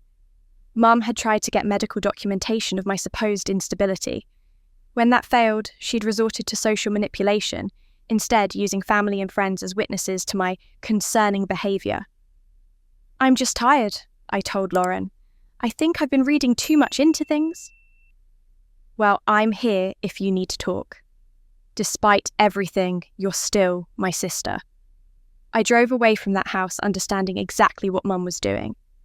She was building a narrative that, if when I tried to expose her at the wedding, people would dismiss it as the ravings of an unstable woman. She was inoculating her audience against my truth. But what Mum didn't know was that I'd spent the last 2 weeks finalising my own preparations. I'd made contact with the wedding videographer, a young guy named Marcus, who jumped at the chance to be part of what I'd called a surprise family tribute video. I'd coordinated with the AV technician at the venue, slipping him an extra $200 to ensure a specific file would play at a specific time. I'd even spoken with the venue's head of security, explaining that there might be a disruption, and I needed to ensure the video played in full before anyone could interfere. I'd learned something from Mum's playbook. You don't just plan your move, you plan for everyone's reactions to your move. You control the narrative before it even starts. That night I texted Maya. "She thinks she's won. She has no idea." Maya replied, "Is everything set?" "Everything. The video is queued. Security is briefed. Marcus has the file on a backup drive in case someone tries to delete it. All I have to do now is show up." Mum thought she was winning. She had no idea I'd already coordinated with the wedding videographer, Lauren's AV guy, and the venue security. The trap was set. The rehearsal dinner was held at Bella Vista, one of those restaurants with white tablecloths and tiny portions on oversized plates. I almost didn't come, but Maya convinced me I needed to be there, needed to maintain the illusion of normalcy one more night. So I put on a dress, fixed my hair, and showed up like a good daughter and sister. Daniel greeted me at the door with a genuine smile. He was a good man, an architect who'd met Lauren at a coffee shop 2 years ago, and somehow saw past all her performance anxiety to something real underneath. He pulled me into a hug before I could prepare myself for it. "Erica, I'm so glad you're here. Come on." I said, "Well, I want to introduce you to some of my family." He guided me to a table where his parents and sister were sitting, and he introduced me warmly with real affection in his voice. "This is Lauren's sister, Erica. She's brilliant with real estate, manages commercial properties all over the city." His mother smiled at me. "Daniel speaks so highly of you. He says you've been wonderful with Mason. He's a great kid, I managed, feeling something twist in my chest. Daniel didn't know what was coming. He'd spent months planning this wedding, excited to marry the woman he loved, and tomorrow I was going to blow it all apart. He didn't deserve that. But I kept thinking about Mason's bruise, about the cycle that would continue if no one ever forced this family to face what it was. I found my assigned seat at the family table next to Dad, who gave me an uncomfortable nod. Mum was at the head of the table, looking radiant, Lauren beside her, in a rehearsal dress that probably cost more than my monthly rent. Throughout dinner, I watched Lauren. Really watched her. She barely touched her food, and she was drinking wine faster than anyone else at the table. Every time someone made a toast or comment about the wedding, her smile seemed to tighten her shoulders, to rise with tension. At one point, I excused myself to use the restroom. When I came back, I heard Lauren talking to Daniel near the bar. "It has to be perfect," she was saying, her voice edged with something close to panic. "Everything has to be perfect. The flowers, the music, the ceremony, no mistakes, nothing can go wrong." Daniel put his hands on her shoulders gently. "Lauren, honey, it's already perfect because we're getting married. That's all that matters. The rest is just details." "You don't understand." She pulled away slightly. "People are watching, judging. My mother, her friends, everyone. They expect perfect, and I have to deliver perfect." "You don't have to be perfect for me," Daniel said softly. "You just have to be you." But Lauren shook her head, knocked back the rest of her wine, and returned to the table. I watched her plaster on a smile, and wondered if she'd ever actually learned how to be herself, or if our mother had trained it out of her too thoroughly. The toasts began after dessert. Dad went first, talking about watching Lauren grow up, being proud of the woman she'd become. His voice was steady, but his eyes were sad, and I wondered if he was thinking about the paternity secret, about all the years of pretending. Then, Mum stood champagne glass in hand, and the room fell silent. "I want to thank everyone for being here tonight to celebrate Lauren and Daniel," she began, her voice warm and maternal. "Planning this wedding has reminded me how blessed I am to have such a wonderful daughter. Lauren has never caused us a moment of trouble. She's always been the perfect child, kind, considerate, making us proud every single day." People murmured agreement, smiling at Lauren. "Tomorrow we'll watch her become a wife, and I know she'll be just as perfect in that role as she's been in every other aspect of her life." To Lauren and Daniel. The room erupted into Lauren and Daniel. Glasses clinked, people drank, and I sat there with my champagne untouched, feeling like I'd been punched in the stomach. The perfect child. Never caused a moment of trouble. Made us proud every single day. I was sitting 10 feet away, and Mum hadn't mentioned me once. Hadn't even acknowledged my presence. To everyone in this room, I might as well not exist. Daniel's sister, seated across from me, must have noticed my expression. "Are you okay?" she asked quietly. "Fine," I said automatically. "Just emotional about the wedding." But I wasn't fine. That toast had crystallized something for me. This was why I was doing this tomorrow. Not because I was vindictive or cruel, but because if I didn't force this into the light, I would spend the rest of my life being erased. My own mother would continue to stand in rooms full of people and pretend I didn't exist, while praising the daughter born from her affair as perfect. And worse, Mason would watch this dynamic and learn it. He'd learn that some people mattered and others didn't, that love was conditional, that you had to perform perfection or be discarded. After the dinner ended, people lingered, chatting and laughing. I found myself alone for a moment on the restaurant's patio, looking out at the city lights. Dad joined me, his hands in his pockets. "Big day tomorrow," he said. "Yes?" "Erica, I know things have been difficult. The lawsuit, the tension. Your mother is..." He trailed off, unable or unwilling to finish the sentence. "My mother is what?" I asked, finally looking at him. He met my eyes, and for a moment I saw something real there. Regret, maybe. Or recognition of his own cowardice. She's complicated. She's done things she's not proud of, made mistakes. But she's still your mother. Being my mother doesn't give her the right to erase me, Dad. It doesn't give her the right to steal from me, lie about me, or pretend I don't exist. I know, he said quietly. I know, and I'm sorry. I should have stood up for you more. I should have protected you from her guilt and her need to overcompensate. I failed you, and I'll regret that for the rest of my life. It was the closest to an apology I'd ever gotten from him, but it was 30 years too late. I hope tomorrow is everything Lauren wants it to be, I said, which was true and not true at the same time. I went home that night and watched Grandma's video one more time. Tomorrow, everyone would finally hear her voice and mine. The wedding venue was transformed into something from a magazine spread.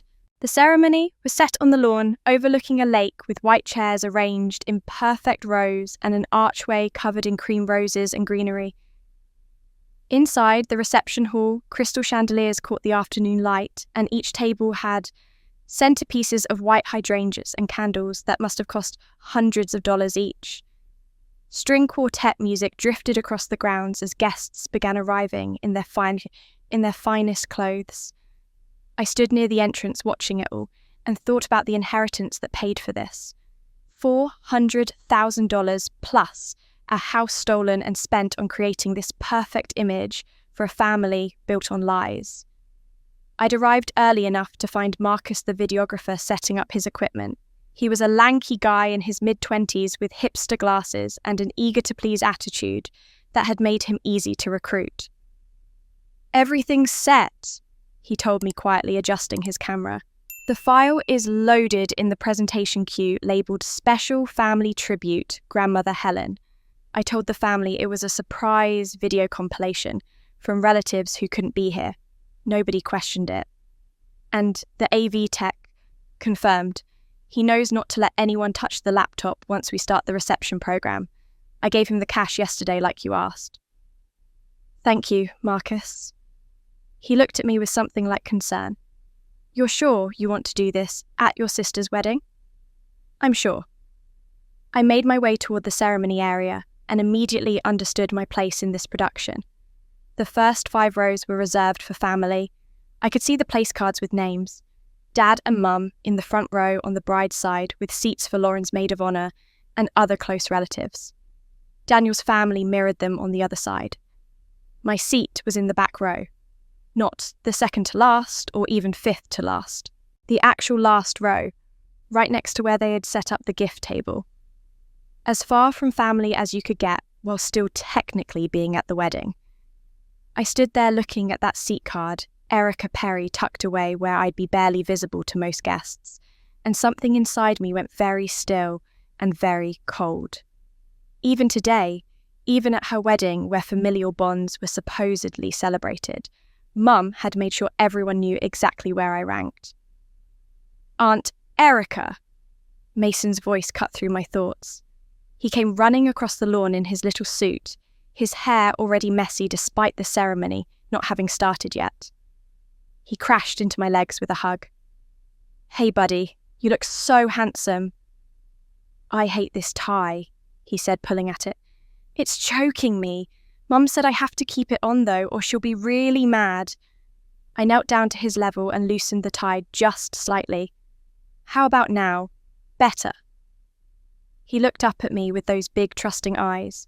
"You have to sit with me during the boring part, right? Mum said you're taking me to the kids' room." "That's right. You and me will hang out."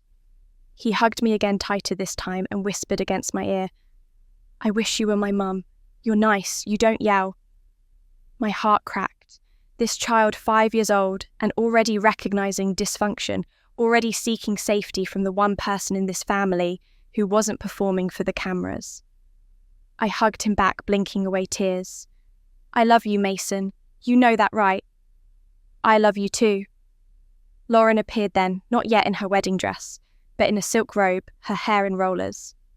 "May Mason get back to the prep room now. And Eric, remember, take him out before the vows. I don't want him crying or causing any disruption. I've got it, I said. The ceremony began at 4 o'clock. I sat in my back row seat with Mason beside me, watching Lauren walk down the aisle on Dad's arm. She looked beautiful, in her dress objectively stunning, and Daniel's face when he saw her was full of genuine love. For a moment, I felt the full weight of what I was about to do. These two people loved each other. They were starting a life together, and I was going to blow it apart. But then Mum stood to do a reading, and she spoke about family and love and loyalty, and I remembered that this beautiful wedding was funded by theft, that the family she was celebrating was built on lies that had damaged 2 daughters and were now hurting a 5-year-old boy. I took Mason to the children's room, midway through the vows as instructed. The kids' area was set up with toys and games and a movie playing on a screen. Mason settled in happily with the other children, and I stood by the door watching through a window as Lauren and Daniel exchanged rings. The ceremony ended to applause. Guests filed toward the cocktail area on the terrace while the wedding party took photos. I stayed with the children, making sure Mason had juice and crackers playing blocks with him while my heart hammered against my ribs. An hour later, a coordinator came to tell us the reception was beginning. I walked Mason back to the main hall, which had been transformed with lighting and music. The head table where Lauren and Daniel would sit was positioned in front of a large projection screen standard for wedding receptions used for slideshows and toasts. I found my assigned seat at a table near the kitchen doors, not with family, but with some of Daniel's co-workers I'd never met. They introduced themselves politely, and I made small talk while scanning the room. 150 guests, maybe more. Everyone dressed in their finest, holding champagne glasses, celebrating love and new beginnings. Marcus caught my eye from across the room and gave a subtle nod. The video was loaded. Security had been briefed. There was no backing out now. Dinner was served. Speeches were made. Dad gave an awkward toast about welcoming Daniel to the family. Daniel's best man told funny stories about their college days. And then the MC, a professional hired for the event, took the microphone. Ladies and gentlemen, before we cut the cake, we have a very special surprise. The family has prepared a video tribute that I think is going to touch everyone's hearts. The lights dimmed. The screen behind the head table glowed to life. The ceremony ended. Cocktail hour passed in a blur. Then the MC's voice rang out. Ladies and gentlemen, we have a very special video tribute to share. The screen behind the head table flickered to life, and text appeared in elegant script against a soft background, a message from Helen Morrison, Grandma's maiden name. The guests who'd known her smiled, settling back in their seats, with the warm anticipation people have for memorial videos at family events. Lauren looked confused, glancing at Mum, as if to ask whether she'd known about this surprise. Mum's expression was pleasant, curious, still unaware. Then, Grandma's face filled the screen. The room went absolutely silent. Not the polite quiet of people being respectful, but the profound hush that falls when something sacred demands attention. Grandma was in her hospital bed, that much was clear from the angle and the sterile white background. Her face was gaunt, her skin papery and pale, but her eyes were sharp and lucid. She was looking directly into the camera, with an intensity that reached across time and death to hold every person in that room accountable. I watched Mum's face from across the reception hall. It took her exactly 3 seconds to recognise what she was seeing, and when she did, all the blood drained from her face. Her hand flew to her mouth. She knew this video existed. She'd probably searched for it when she broke into my apartment, and she knew what it contained. Grandma's voice came through the speakers, thin but clear, and I'd never loved her more than I did in that moment. My name is Helen Morrison. I'm recording this message 3 days before my scheduled surgery, which my doctors tell me I have a 30% chance of surviving. If you're watching this, it means I didn't make it. Several women in the audience made soft sounds of sympathy. Daniel reached over to squeeze Lauren's hand, thinking this was just a sweet goodbye message from a beloved grandmother. I'm making this recording because there are things that need to be said, and I won't be here to say them in person. This message is for my granddaughter, Erica, but I'm glad you're all here to witness it, because what I have to say concerns all of you. Mum was half rising from her seat now. Dad grabbed her wrist, pulling her back down, but his face was confused, not yet understanding what was happening. Lauren was staring at the screen with growing unease. If you're watching this, Grandma continued, it means the truth needs to come out about what happened to my estate. So let me be very clear about my intentions and my mental state, so there can be no question about what I'm saying. The camera zoomed slightly closer to her face, showing every detail of her lucidity, every sign that she was of sound mind.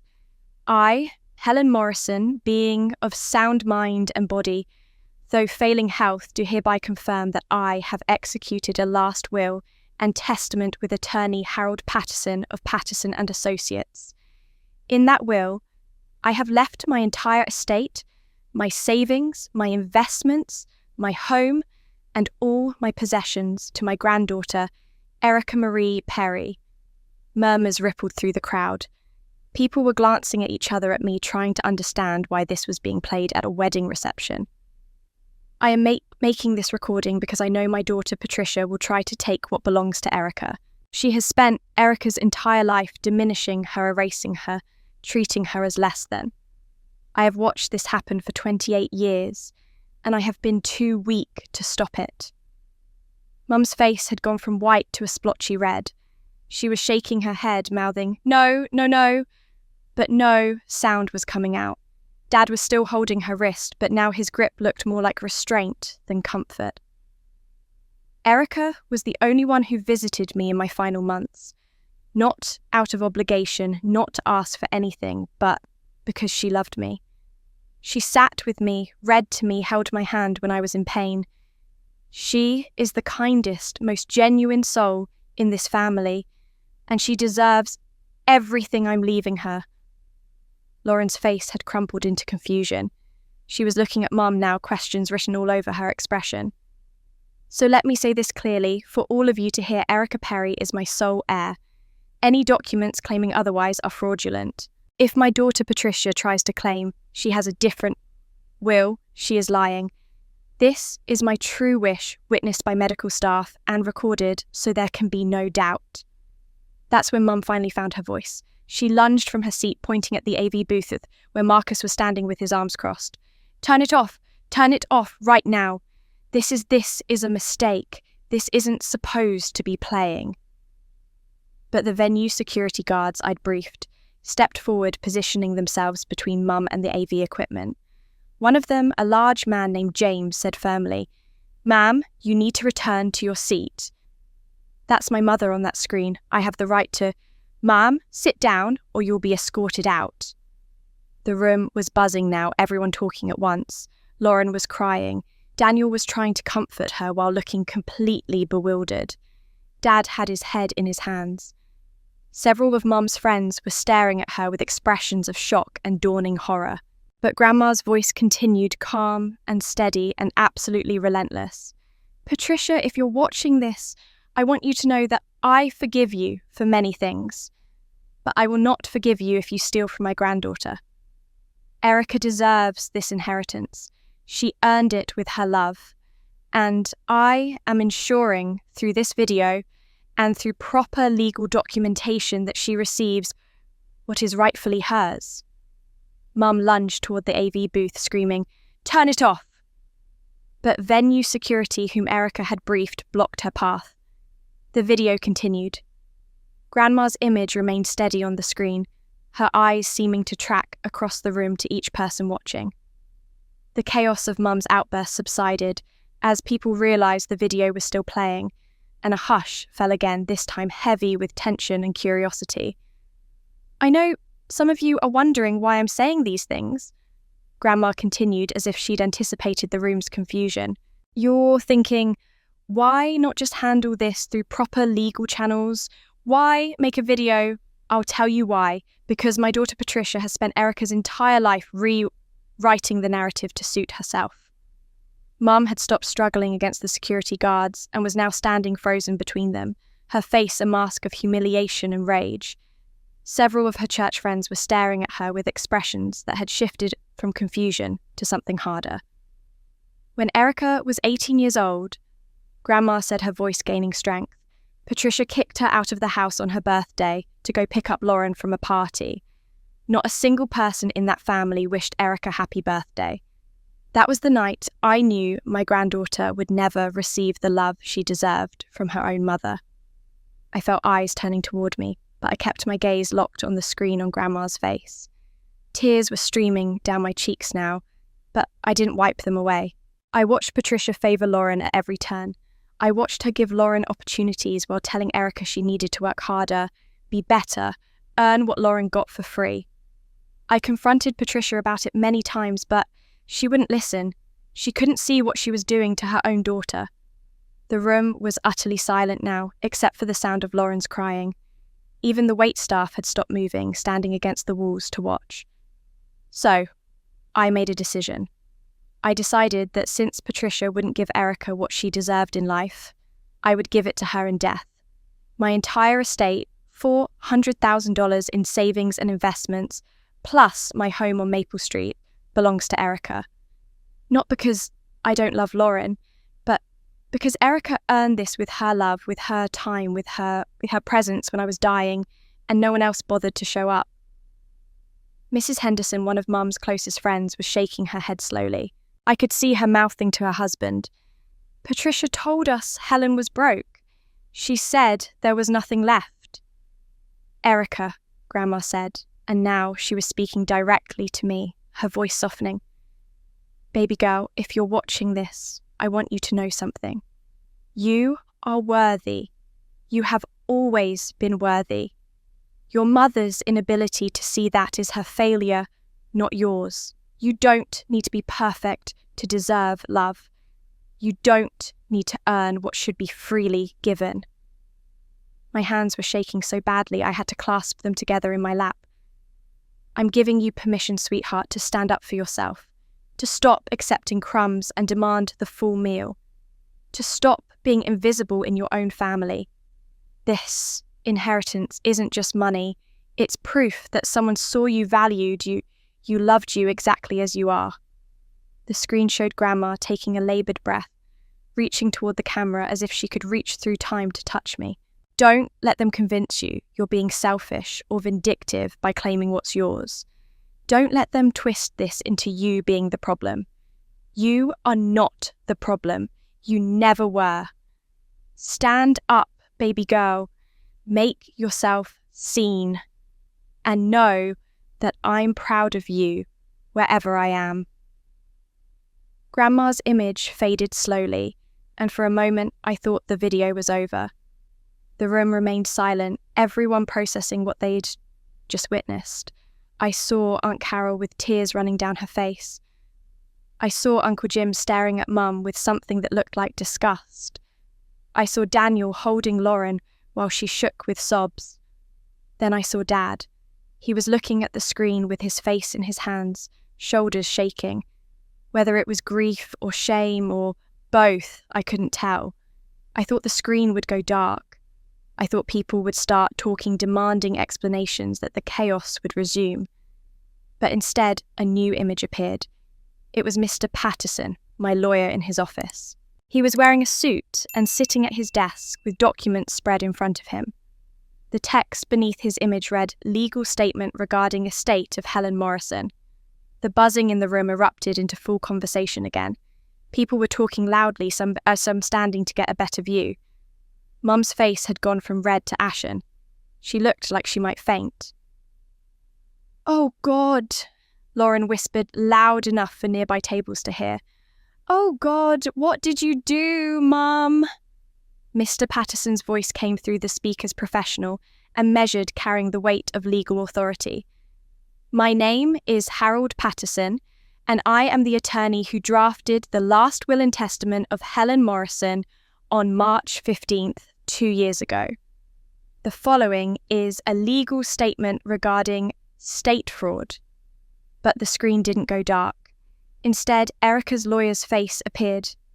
"The following is a legal statement regarding estate fraud." Mr. Patterson sat at his desk, the camera positioned to show him professionally framed with the law books visible on shelves behind him. His expression was neutral, but his voice carried absolute authority. I am Harold Patterson of Patterson and Associates Estate Planning Attorneys. 2 years ago, I was engaged by Helen Morrison to draft her last will and testament. Mrs. Morrison was of sound mind, as verified by 2 physicians and documented in medical records. She clearly stated her wishes to leave her entire estate to her granddaughter, Erica Marie Perry. The screen split, showing 2 documents side by side. On the left, the will I'd seen in Mr. Patterson's office, dated March 15th, with Grandma's signature and proper notarization. On the right, a different document with similar formatting but subtle differences. 2 weeks after Mrs. Morrison's death, Patterson continued, her daughter, Patricia Perry, presented a different will to my office for probate. This document shown on the right side of your screen claimed to supersede the original and named Patricia Perry as primary beneficiary. Even from my table in the back, I could see people leaning forward, squinting at the screen. The differences were becoming obvious. The signature on the forged will was similar, but not identical. The loop in the H of Helen was wrong. The slant was different. The notary seal was slightly blurred, as if it had been photocopied rather than stamped directly. I had concerns about this second document's authenticity. Patterson said, his voice measured and professional.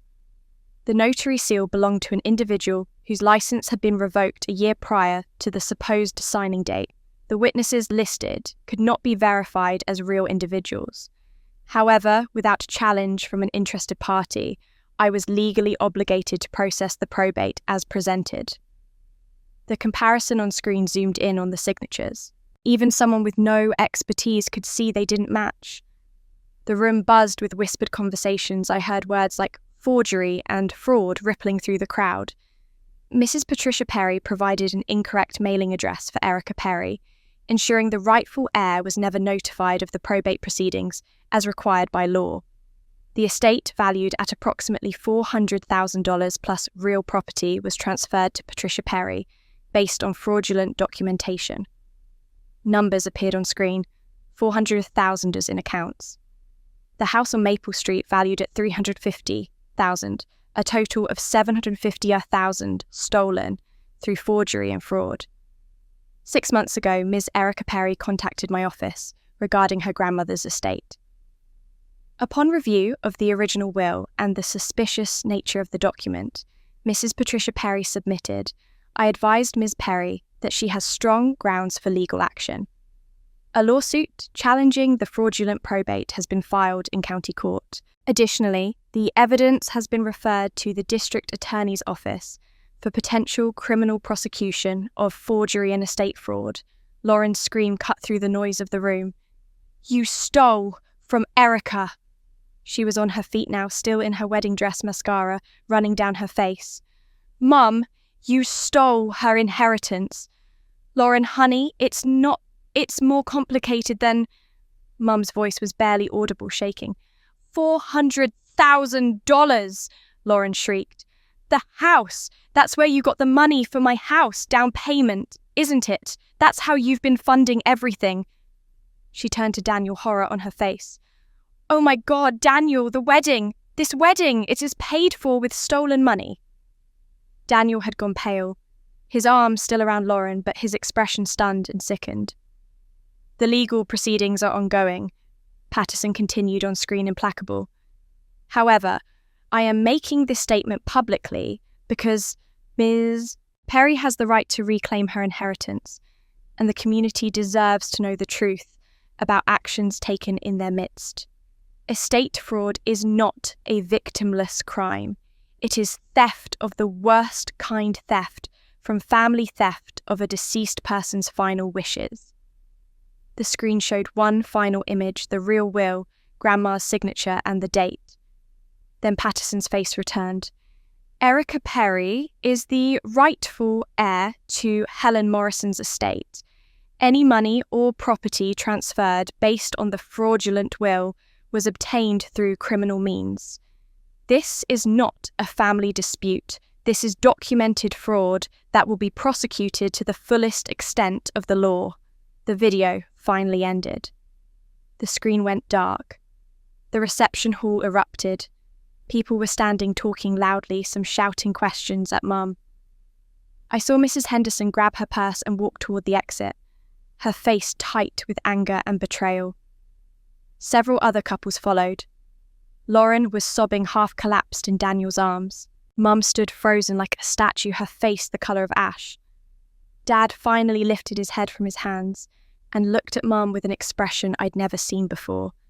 Not anger, not sympathy, just exhaustion and something that looked like the death of whatever loyalty had kept him tethered to her for 30 years.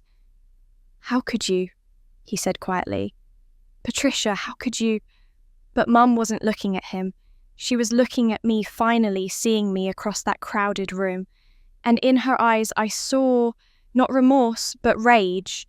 Pure, distilled fury that I had dared to expose her, to make her face consequences, to refuse to stay invisible.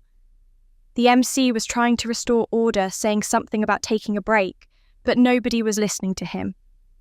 The wedding was disintegrating in real time, guests gathering in clusters to gossip, servers standing awkwardly by the kitchen doors with uneaten cake. And me, I sat at my table in the back of the room, and I felt something I hadn't felt in my entire life. Free. Then I did something I'd never done before.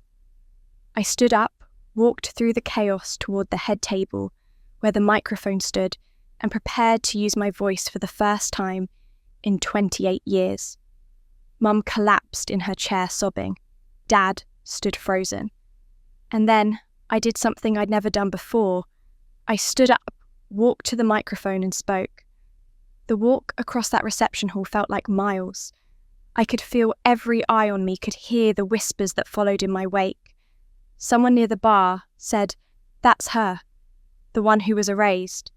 Another voice responded, "I always thought something was off about that family." When I reached the microphone, my hands were shaking. I gripped the stand to steady myself and looked out at the sea of faces. 150 people, most of whom had known me since I was a child, but had never really seen me. Behind me, I could sense Mum's presence at the head table, could feel her fury radiating like heat. I cleared my throat. The feedback whine from the microphone cut through the noise, and gradually the room quieted. "My name is Erica Perry," I began, and my voice sounded steadier than I felt. "For those of you who don't know me, I'm the bride's sister, though I suppose that wasn't clear from the seating arrangement." A few uncomfortable laughs rippled through the crowd. "I want to say something before anyone leaves, before this gets reduced to gossip and speculation. I need you to understand why I did this." I took a breath. I didn't do it for revenge. I didn't do it to ruin my sister's wedding. I did it because I've been invisible in this family my entire life, and I refuse to disappear anymore. Mum made a sound like a wounded animal, but I didn't look at her. I couldn't. If I looked at her, I might lose my nerve. When I was 18 years old, my family threw me a small birthday dinner. Just a cupcake, really, that I'd bought for myself. In the middle of it, my mother told me to leave the house and drive across town to pick up my pregnant sister from a party. When I hesitated for just a moment, my mother looked me in the eye and told me to get out. Not a single person in my family wished me happy birthday that night. I could see recognition on some faces. Aunt Carol's hand went to her mouth. Uncle Jim looked at Dad with something like disgust. That was the night I learned what I meant to this family. But it wasn't a new lesson. It was just the clearest example of something that had been true my whole life. I worked 2 jobs to pay for my college education, while Lauren's was fully funded by our parents. I was erased from family photos forgotten at holidays, seated in the back row, at events where I should have been family. My voice cracked, but I pushed through. My grandmother saw what was happening. She tried to intervene. She wrote letters to my father begging him to stand up for me, but no one did. So, When she died, she left me her estate not because I was perfect, not because I earned it, but because I loved her and she wanted me to know that someone in this family saw my worth. Erica, please. Mum's voice was barely a whisper, but I heard it. And my mother... I continued, finally looking directly at her. Forged a will. She committed fraud to steal that inheritance from me to ensure that, even in death, even with my grandmother's explicit wishes, I would still be given nothing. The room was completely silent now. People had stopped whispering. Even the waitstaff stood still. I'm not telling you this so you'll feel sorry for me. I'm telling you this because silence has protected dysfunction in this family for too long. My mother spent decades favouring one daughter over the other, creating a hierarchy of worth based on her own unresolved guilt and shame. And everyone let it happen. You all saw it. Some of you even commented on it to each other, I'm sure. But nobody said anything to her. Nobody stood up and said, "This isn't right." I saw Mrs. Henderson stop in the doorway. She'd been leaving, but now she turned back to listen. I'm not asking any of you to love me now.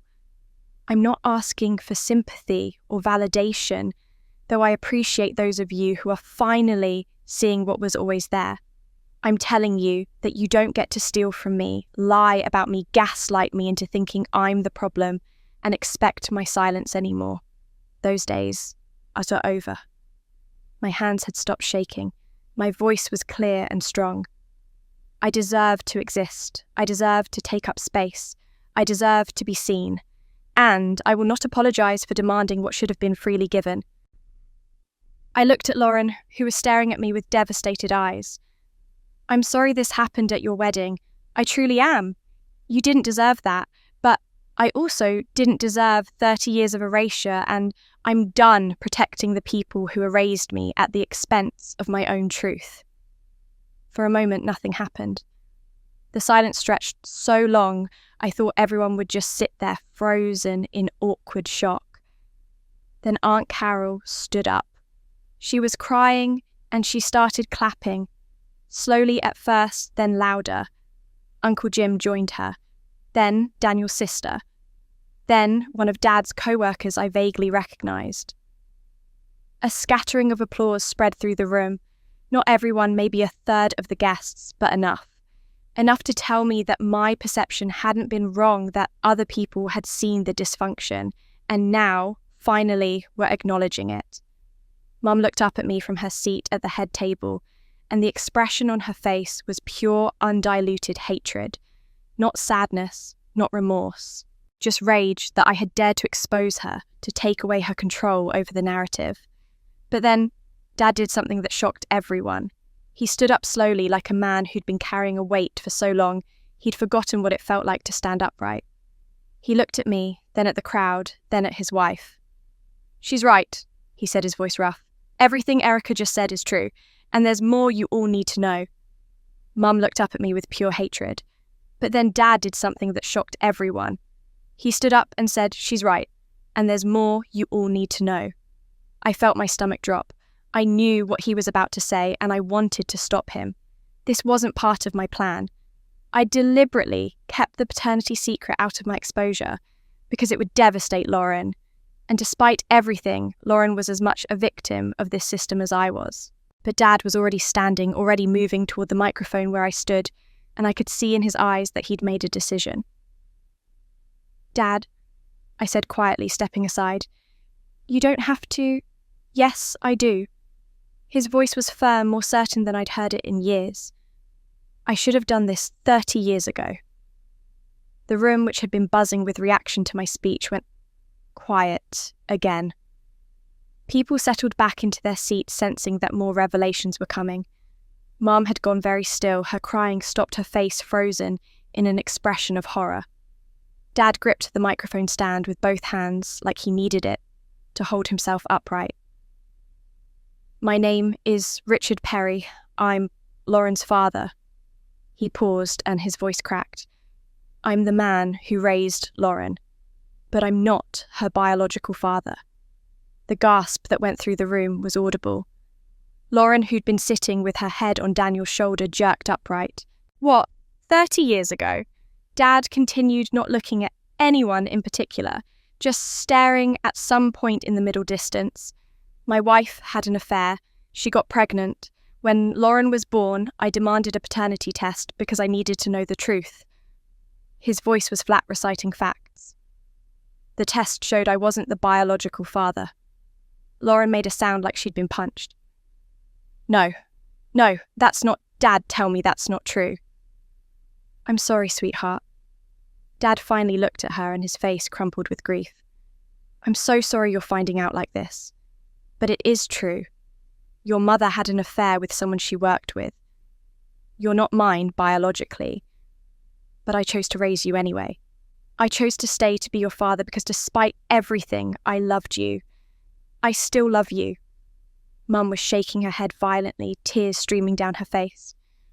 Richard, don't do this. Please don't do this to her. Not today. When? Dad's voice hardened. When would be a good day to tell our daughter that her entire life has been built on a lie? When would be a good day to admit that her mother couldn't forgive herself for betraying our marriage?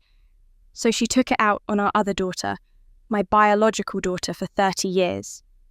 He turned back to the crowd, and I saw the weight of decades in the slump of his shoulders.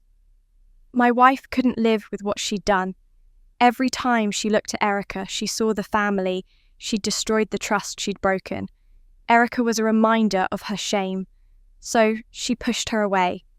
She favoured Lauren because making Lauren's life perfect was her way of proving to herself that the affair hadn't ruined everything, that something good had come from her mistake. Stop it, Mom screamed. Stop telling them. This is private. This is our family business. There's nothing private left, Patricia. Dad's voice was exhausted. You made sure of that when you stole from Erica, when you forged your mother's will and spent that money making Lauren's life look perfect from the outside. Lauren was shaking her head, standing up now, her wedding dress swishing around her. I don't understand. You're saying Mom had an affair that I'm not... She looked at Dad with devastated eyes. You're not really my father. I am your father, Dad said firmly. Biology doesn't change that. I raised you. I loved you. I stayed when I could have left. That makes me your father in every way that matters. His voice softened. But yes, honey, your mother had an affair and you're the result of that, and she spent your entire life trying to make up for it by making you perfect, giving you everything, demanding perfection from you. Is that why... Lauren's voice broke. Is that why nothing I did was ever good enough? Why she was always pushing me to be perfect, to make her proud, because I was supposed to prove that her affair was worth it. The room was so silent you could hear the sound of the lake lapping against the shore outside. I think so, yes, Dad said. And I enabled it. That's my guilt to carry. I watched Patricia punish Erica for existing. I watched her pour all her desperate love into you until you couldn't breathe under the weight of it. And I said nothing because I was a coward. I was afraid that if I spoke up, if I challenged her, I'd lose what was left of our family. He looked at me, then really looked at me, and his eyes were full of unshed tears. Erica, I'm so sorry. I failed you every single day of your life. I let your mother raise you because it was easier than confronting the truth. I let you believe you weren't good enough when the truth was that you were too good, too genuine, too honest, and your mother couldn't stand having that mirror held up to her mistakes. Lauren swayed on her feet. Daniel reached out to steady her, but she pushed him away, stumbling backward. Her eyes rolled back and her knees buckled. Daniel lunged forward and caught her before she hit the ground, lowering her carefully into a chair as she went limp. Lauren, Mom was on her feet rushing toward her daughter, but Lauren's eyes were closed, her face pale. She hadn't fainted for dramatic effect. This was genuine shock, her body shutting down under the weight of revelations it couldn't process. Daniel was checking her pulse, loosening the tight bodice of her dress. She's breathing. Someone get water. and we need to get her somewhere quiet." The wedding coordinator and several servers rushed forward with chairs and water. The reception had fully descended into chaos now. Guests were standing, gathering their things, whispering urgently to each other. I saw the photographer packing up his equipment, probably grateful to escape. The string quartet had long since stopped playing. Mum knelt beside Lauren, sobbing, trying to touch her face, but Daniel gently but firmly moved her hand away. "Mrs. Perry, please, give her space." Dad remained at the microphone, looking hollowed out, like confessing had taken the last of his strength. He looked at the remaining guests at the destruction of what was supposed to be a celebration. "I'm sorry," he said simply. "I'm sorry to all of you for making you witness this. But sometimes the truth is messy. Sometimes it comes out in the worst possible way because it's been buried too long. And sometimes," he looked at me, "it takes the person you hurt the most to force you to finally face it." The wedding was over. Guests filed out in stunned silence, some stopping to whisper condolences to Daniel or touch his shoulder in sympathy. Others avoided eye contact, entirely hurrying to their cars, as if the dysfunction might be contagious. And our family sat in the wreckage of 30 years of lies. The exodus was swift and uncomfortable. People moved toward the exits with the urgency of those who'd witnessed something they shouldn't have, something too intimate and too devastating to have been made public. I watched them go from my position near the head table, still standing where Dad had left me after his confession, my legs feeling like they might give out at any moment. Some guests avoided looking at me entirely, gathering their purses and jackets, with downcast eyes as if witnessing my erasure firsthand had made them complicit and they couldn't bear to face me. But others, more than I expected, stopped as they passed. Aunt Carol pulled me into a tight hug, whispering in my ear, "I'm sorry. I'm so sorry I didn't see it. I should have said something years ago." Her voice was thick with tears. Uncle Jim gripped my shoulder. "Your grandmother would be proud of you."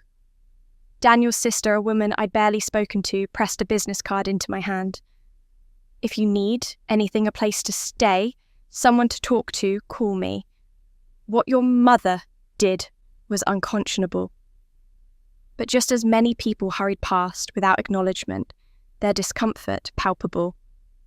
Mrs. Henderson, one of Mum's closest friends who'd witnessed the family intervention weeks ago, where Mum tried to paint me as unstable, left without a word, her face tight with what might have been shame or might have been residual loyalty to my mother. The expensive reception sat untouched. Plates of filet mignon and salmon grew cold on tables. The 4-tier wedding cake decorated with sugar flowers that probably cost more than my monthly rent remained uncut on its display table. Centerpieces that Lauren had agonized over for months stood perfect and pointless among abandoned champagne glasses. I found myself thinking about the money, Grandma's stolen money, that had paid for all of this. Every flower, every candle, every piece of overpriced wedding decor represented a theft from her final wishes. And now it would all be thrown away or packed up a monument to waste and dysfunction. Lauren had revived from her faint, but she looked like a ghost. She sat in a chair near the head table, with Daniel kneeling beside her, still in his tuxedo, his hand covering hers. I couldn't hear what he was saying, but I watched him wipe tears from her face with his thumb, watched him stay when he could have walked away from this catastrophe. "I love you," I heard him say as the room emptied around them. "This doesn't change that. Your mother's mistakes aren't your mistakes. But Lauren, we have a lot to talk about. We need to postpone the honeymoon. We need time to process this before we start our marriage." Lauren nodded mutely, looking broken in a way I'd never seen her look before. And despite everything, despite the favoritism, despite the years of being treated as lesser, my heart hurt for her. She'd just learned her entire identity was built on a lie. She'd learned her mother's love was compensation for guilt, not genuine affection.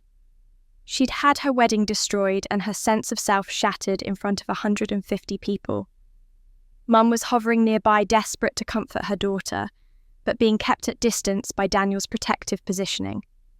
When she tried to reach for Lauren, Daniel said firmly, "Mrs. Perry, please give her some space." That's when Mum's grief turned to rage. She whirled on me, her face contorted with fury, and in that moment I saw exactly how much she hated me. Not just for what I'd done today, but for existing at all. "You destroyed this family!" she spat, advancing toward me with such venom that Maya, who'd been standing quietly nearby, stepped between us. "You selfish, vindictive bitch. You couldn't stand to see your sister happy for one day, could you? You had to ruin everything. You're just like your grandmother, bitter and cruel and..." "Patricia." Dad's voice cut through her tirade like a blade. He'd been standing apart from everyone, but now he moved toward us, his face set in lines I'd never seen before. "Stop it. Stop blaming Erica for what we did." "What we did? I'm not the one who just destroyed Lauren's wedding day. I'm not the one who aired our private business in front of..." "She didn't destroy it. We did." Dad's voice was quiet but final. 30 years ago when you had an affair. 28 years ago when I chose to stay silent and let you punish our daughter for your guilt. 2 years ago when you forged your mother's will. Last month when you tried to sabotage Erica's job and break into her apartment. We destroyed this family, Patricia. Not Erica. She just refused to keep the secret anymore. Mum's face crumpled. "You're supposed to be on my side. You're my husband." "I've been on your side for 30 years, Dad said tiredly. "I've enabled your guilt and your favoritism and your lies. I've watched you damage both our daughters in different ways. I'm done, Patricia. I'm done protecting you from the consequences of your own actions." The finality in his voice seemed to break something in Mum. She collapsed back into a chair sobbing, but this time, no one moved to comfort her. She sat alone in her designer dress, surrounded by the ruins of the perfect image she'd spent decades constructing. I felt Maya's hand on my arm. "Come on, let's get you out of here." I let her guide me toward the exit, my body moving on autopilot. I was exhausted in a way that had nothing to do with physical tiredness. I'd done what I came to do. I'd exposed the truth. I'd claimed my voice. But I felt no triumph, no vindication, just a bone-deep weariness and a grief for something I couldn't quite name. As we reached the door, I heard Lauren's voice small and broken. "Erica." I turned. She was looking at me across the emptying reception hall, Daniel still beside her. "Did you know," she asked, "about me, about Dad not being..." "Yes," I said quietly. "I found out when I discovered the will. But I wasn't going to tell you. That wasn't my secret to share. I never wanted to hurt you, Lauren. I just wanted to stop being erased." She nodded slowly, tears streaming down her face. "I don't know if I can forgive you for doing this today, but I understand why you did. It wasn't absolution. It wasn't reconciliation. But it was something. A hairline crack in 30 years of sisterhood built on unequal ground. I left that venue not knowing if I'd ever speak to any of them again. And honestly, I wasn't sure I wanted to. But 2 days later, Lauren called. I was at Maya's apartment, where I'd been hiding since the wedding when her name appeared on my phone screen. I stared at it for 3 rings before Maya said gently, "You should answer. You need to know what she wants." My hand shook as I accepted the call. "Hello." "Erica." Lauren's voice was hoarse, like she'd been crying for hours. "Can we meet? Just you and me. I need to talk to you."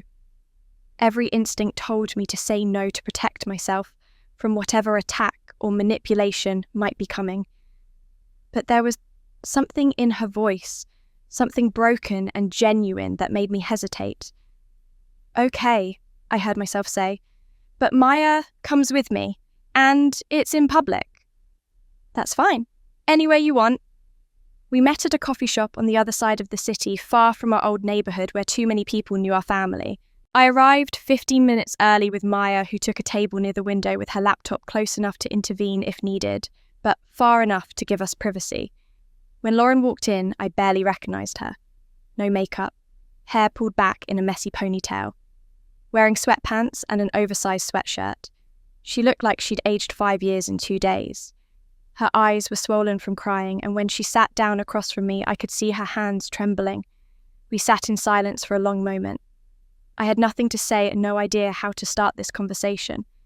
Finally, Lauren spoke. I didn't know. Her voice was barely above a whisper.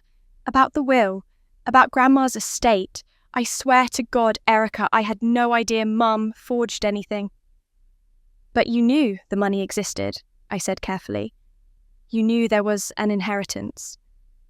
Mum told me Grandma left everything to her, that it was Grandma's choice, and she said Grandma didn't think you were responsible enough to handle money, that she wanted Mum to manage it for the family. Lauren's eyes filled with tears.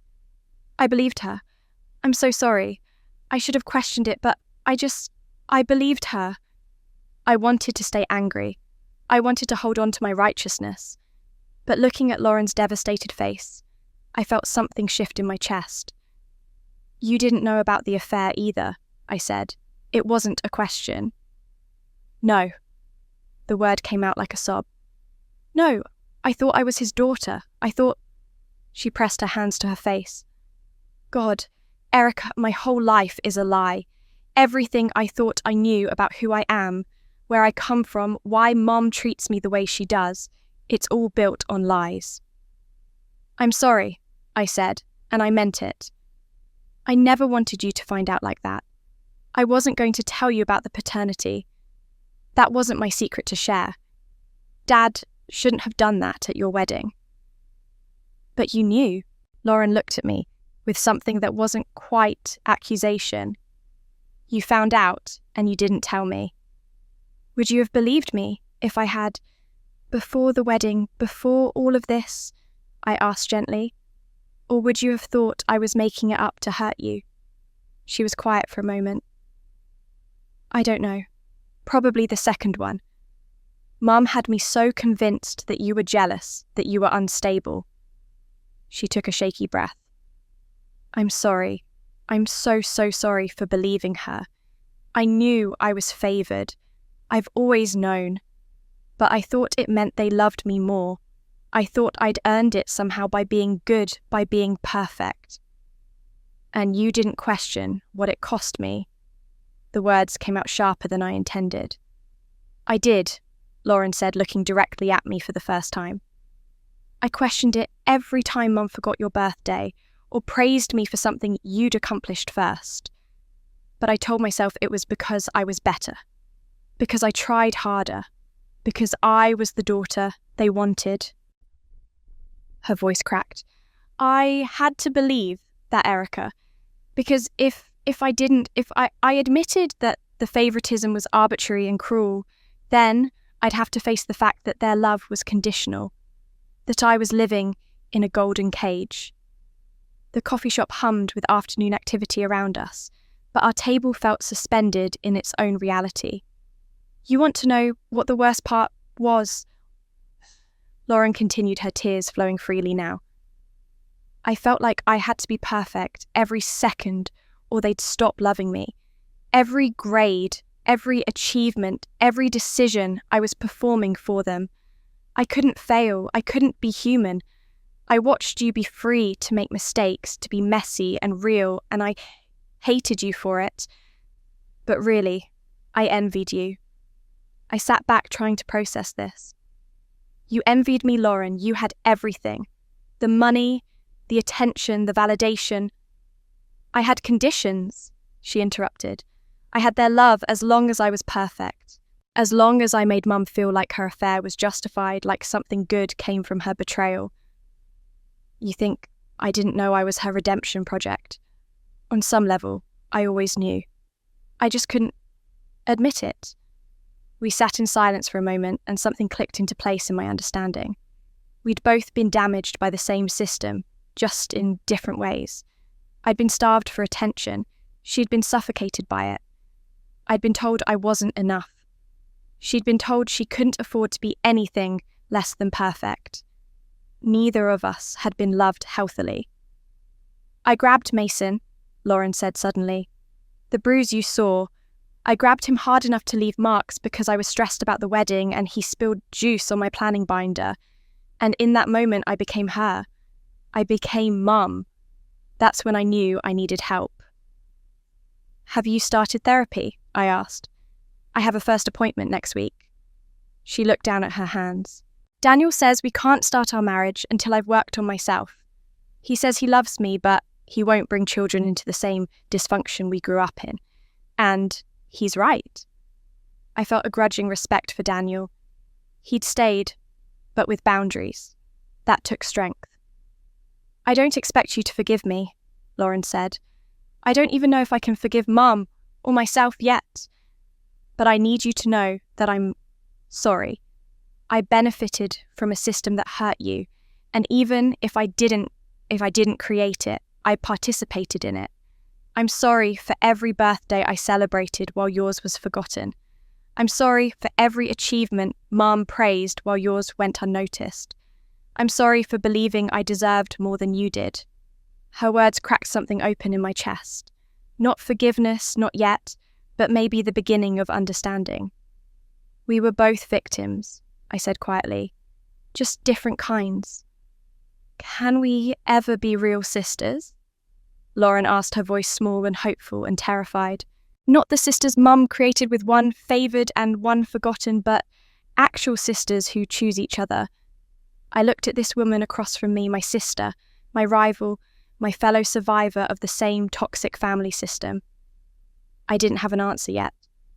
The hurt was too fresh, the betrayal too deep. But for the first time in my life, I wanted to try. Lauren asked, "Can we ever be real sisters?" I didn't have an answer yet, but for the first time, I wanted to try. 3 months later, I sat in Rebecca Chen's office and learned what justice looked like on paper. The district attorney's office has reached a plea agreement with your mother, Rebecca said, sliding documents across her desk to me. Maya sat beside me, reading over my shoulder. Patricia Perry has agreed to plead guilty to 1 count of estate fraud and 1 count of forgery. In exchange for the guilty plea, she'll receive 18 months probation, 200 hours of community service, and she's required to make a public statement acknowledging the fraud. I stared at the words, trying to feel something other than numbness. No jail time. It's a first offence, and she's 62 years old with no prior criminal record. The DA felt probation was appropriate, especially given that full restitution is being made. Rebecca pulled out another set of papers, which brings us to the civil settlement. Your mother has agreed to transfer full ownership of the house on Maple Street to you plus $340,000. That's the remaining estate funds after accounting for money already spent plus legal fees and penalties. What about my attorney fees? Your mother is required to pay those separately, an additional $35,000. It's part of the penalty structure. Rebecca looked at me over her reading glasses. Erica, you won. Completely. You're getting everything your grandmother wanted you to have, plus additional damages. This is a very favourable outcome. Then why does it feel so hollow? I heard myself ask. Oh, Maya squeezed my hand. Because legal justice isn't the same as emotional healing. Rebecca nodded sympathetically. The legal system can assign fault and distribute assets, but it can't repair relationships or undo trauma.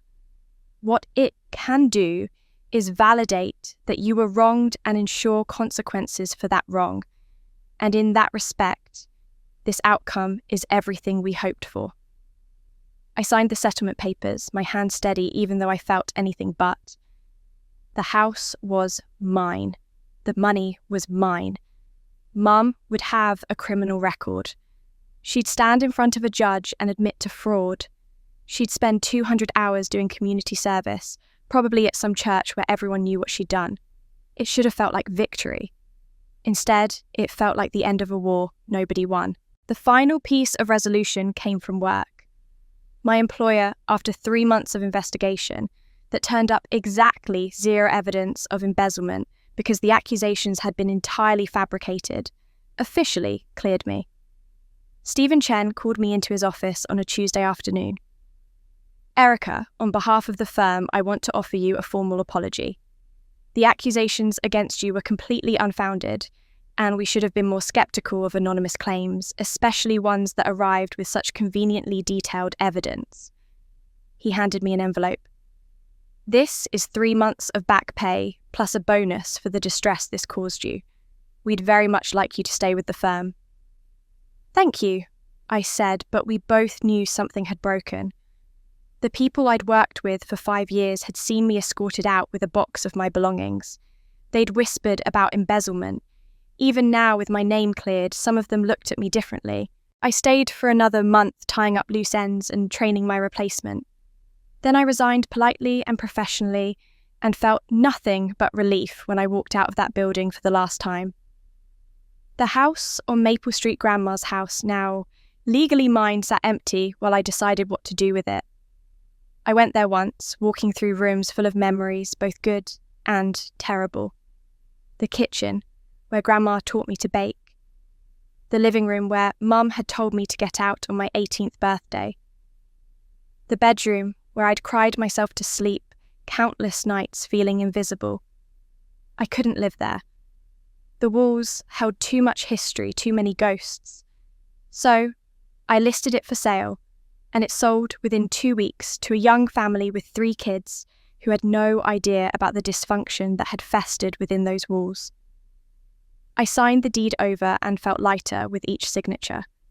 With the money from the estate and the house sale, I had close to $700,000. It was more money than I'd ever imagined having, and it came with a complicated mix of emotions. This was Grandma's love for me converted into dollars. This was Mum's theft transformed into restitution. This was 30 years of pain with a price tag attached. I spent weeks looking at real estate listings and finally found it a small cottage 2 hours north, right on the beach. It was weathered and cozy with big windows that looked out over the water and a deck where you could watch the sunset. It had no history with my family. No one I'd grown up with knew this town. It was a blank slate. I bought it in cash and started moving my life piece by piece. Maya helped me paint the walls, soft blues and greens. I bought furniture that was mine, not hand-me-downs or bargain finds, but pieces I chose because I loved them. I hung Grandma's photos, the ones from the storage unit showing the 2 of us together, in the hallway. I set up the video camera on a shelf where I could see it, a reminder of her voice telling me I was worthy. On my first night in the cottage, I sat on the deck with a glass of wine and watched the sunset over the ocean. The waves rolled in steadily, eternal and indifferent to human drama. I felt the weight of the last 6 months settling on my shoulders, the lawsuit, the exposure, the broken family, the legal proceedings, all of it. I'd won. By every legal and objective measure, I'd won. But I didn't feel triumphant. I felt tired and sad and strangely empty. I'd spent so much energy fighting, exposing, demanding justice that I hadn't thought about what came after. What did you do when you toppled the system that defined your entire life?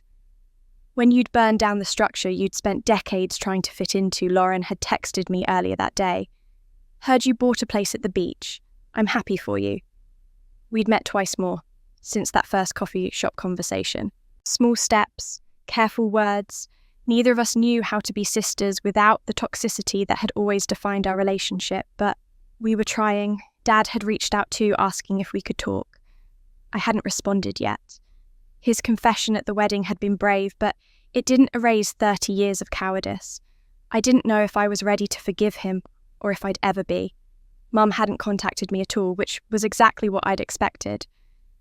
I sat on that deck, wine in hand, and thought about Grandma's video. Stand up for yourself. Jai bao, she'd said. I'd done that.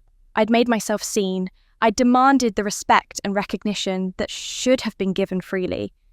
But now, I had to figure out who I was beyond the fight, beyond being the invisible daughter, beyond the girl who was erased. I thought winning would feel better. Instead, it felt like closing a book I never wanted to read in the first place. Now, I had to figure out what story to write next. 6 months after moving to the cottage, I was learning what that new story looked like. I woke each morning to Sunny, my golden retriever rescue, nosing my hand for her breakfast and beach walk. We'd walk 3 miles along the shore before most people were awake, watching the sun rise over water that stretched to infinity. Some mornings I cried during those walks, processing grief that had no clear target. Grief for the family I'd never had, for the years I'd lost. Trying to earn love that was never available, for the sister relationship that might have been beautiful if we'd been given different parents. But more often, I felt something I'd never experienced before: peace. I'd set up a small office in the cottage's spare bedroom, doing freelance real estate consulting for developers. Remote work that let me use my expertise without the office politics or the lingering shadow of the embezzlement accusations. The money from Grandma's estate meant I didn't have to work full-time, could be selective about projects, could say no without financial panic. I'd also started painting again. There was a corner of my living room that caught the afternoon light perfectly, where I'd set up an easel and supplies. I painted abstract things, mostly emotions rendered in colour, rather than form. I wasn't good at it, not really, but that wasn't the point. The point was that I was doing something purely for myself, something that had no productivity metric or external validation attached to it. The cottage itself had become a reflection of who I was discovering myself to be. Walls painted in soft ocean colours. Furniture I'd chosen because it made me happy, nor because it was practical or on sale. Photos of Grandma and me in simple frames. A bookshelf full of novels I'd always meant to read but never had time for when I was working 2 jobs and trying to earn my family's love. It was through Lauren that I learned what was happening with the rest of the family. We texted every few weeks now, brief updates that felt like 2 people learning a language neither of us spoke fluently. "Mom's in therapy," Lauren had texted 2 months ago. "Dad made it a condition of staying married. She goes twice a week, but she's still not taking responsibility. She keeps saying you misunderstood her intentions. I don't think she'll ever really get it." "And you?" I texted back. "I'm trying, it's hard. My therapist says I have to grieve the mother I thought I had before I can deal with the mother I actually have. I'm not there yet." Another text came a month later. Daniel and I rescheduled the wedding for next spring. Small ceremony, just his family and a few friends. "I don't know if I'm ready to invite Mum and Dad yet." "Is that terrible?" "No," I'd replied. "It's healthy." We'd met for coffee once during those 6 months, a careful 2-hour conversation where we talked about therapy and healing and what it meant to rebuild from scratch. She looked different, softer, somehow less polished, more real. She told me she'd quit her job in marketing, that she was training to be a teacher. "I need to do something that matters," she'd said. "Something that's not about performing perfection." I was proud of her in a complicated way. She was doing the work. Then, on a Tuesday in March, Dad showed up at my cottage unannounced. I saw his car pull into the driveway and felt my stomach drop. Sunny barked excitedly. She loved everyone indiscriminately, but I stood frozen on my deck watching him get out with a bag from the local deli. "I brought lunch," he called out, holding up the bag like a white flag. I know I should have called first. "If you want me to leave, I will." I should have told him to go. I wasn't ready, hadn't prepared for this conversation.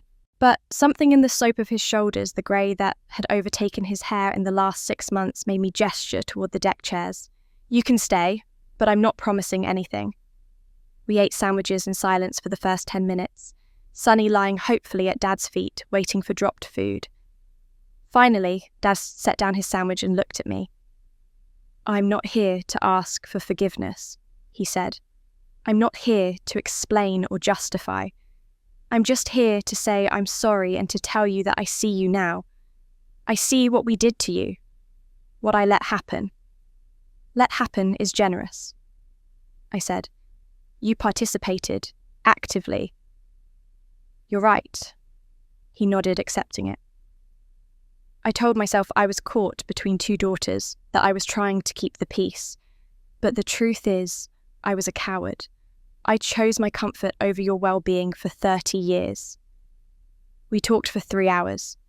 Dad told me about his therapy sessions, about confronting his own guilt and shame. He told me about his marriage, how it had been broken from the start, how he'd stayed out of obligation and fear rather than love. He told me he was proud of me for standing up, even though it had destroyed the illusion of family unity he'd been clinging to. "I don't know if Mum and I will make it," he admitted. "She's trying, but she can't seem to grasp that she's the one who caused this. She keeps positioning herself as the victim of your cruelty. Our therapist says she may never accept full accountability." "And you?" I asked. "Can you stay married to someone who won't admit what she did?" "I don't know yet," he said honestly. "But I know I can't enable her anymore. And I know I need to rebuild a relationship with you if you'll let me without waiting for her permission or approval." When he left, he hugged me carefully like I might shatter. "I see you now," he said again. "I'm sorry I didn't before." It wasn't absolution. It wasn't enough to erase 30 years. But it was something. I stood on my deck after he left, watching the sunset, and I realized that healing wasn't binary. It wasn't a switch that flipped from broken to fixed. It was a gradual process full of setbacks and surprising moments of grace. Some relationships might repair, some wouldn't, and I was finally okay with not knowing which was which. That night I painted. I painted the cottage at sunset the way the last light hit the windows and made them glow gold. I painted Sunny running through the surf. I painted the life I was building small and quiet and mine. I was finally learning what peace felt like. And then Daniel called with a question I never expected. His name on my phone screen surprised me. Daniel and I had never been close. He was Lauren's fiancé, polite at family gatherings, but not someone I'd developed an independent relationship with. We'd exchanged brief texts a few times over the past year, mostly him asking, how I was doing after seeing my name in Lauren's therapy homework about family dynamics. But a call. That was new. "Hi, Daniel," I answered, settling deeper into my deck chair while Sunny dozed at my feet. "Erica, hi, thanks for picking up. I know this is out of the blue." He sounded nervous, which made me nervous. "I wanted to talk to you about something before I make a final decision. Is this a good time?" "Sure. What's going on?" He took a breath. I could hear through the phone. "Lauren and I have set a new wedding date, 3 months from now. Small ceremony, maybe 25 people at a vineyard, about an hour from where you are. Nothing like the last one." "That's great," I said carefully. "I'm happy for you both. The thing is," he paused, "before I fully commit to this, I need to ask you something, and I need you to be completely honest with me. You're the only person who really knows Lauren, who's seen her at her worst and understands where she came from.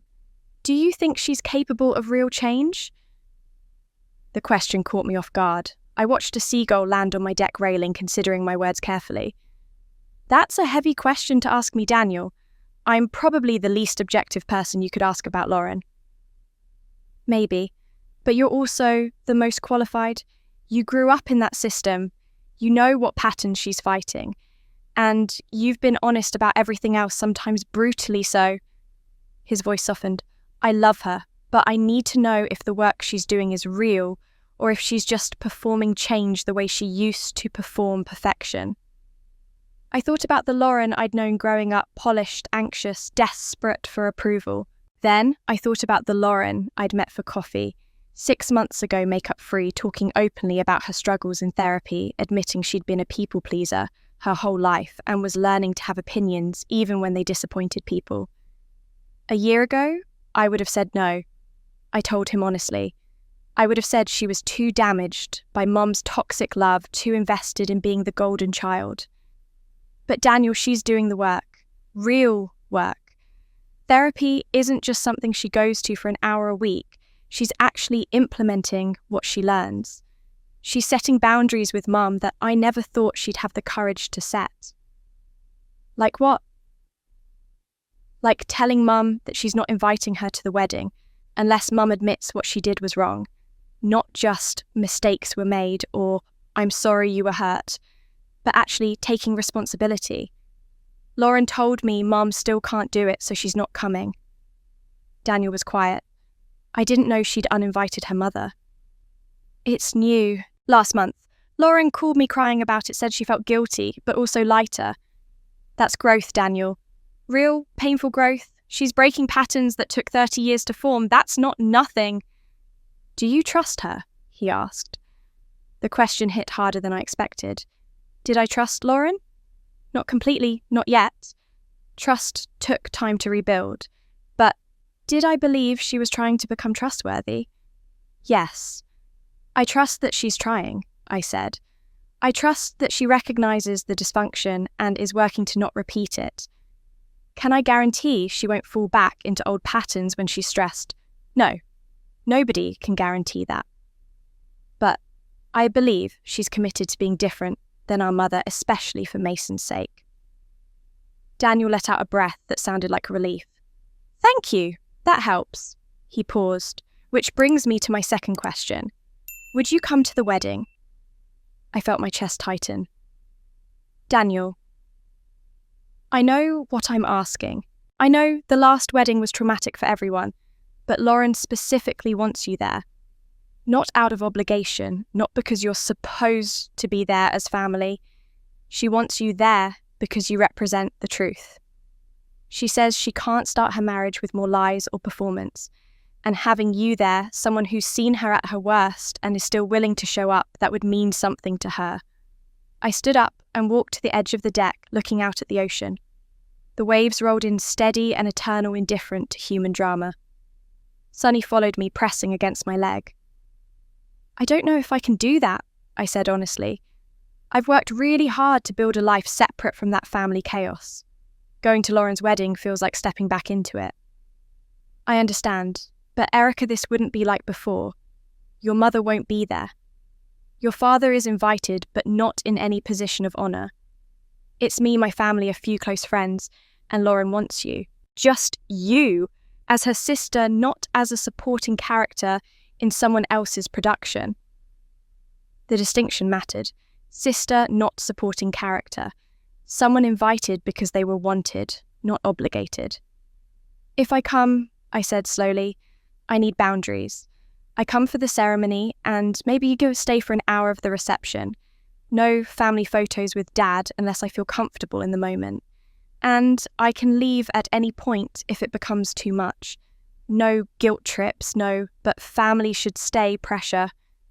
Absolutely. Lauren already said she'd understand if you couldn't come at all or if you needed to leave early. She just wants the chance to show you she's different now. I thought about Grandma's video about her telling me to stand up for myself and stop accepting crumbs. Going to this wedding wouldn't be accepting crumbs.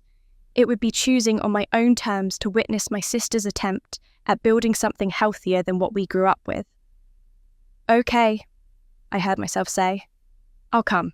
But Daniel, if I see any signs of the old dysfunction, if this turns into another performance for other people's comfort, I'm gone. I won't sacrifice my peace to maintain appearances.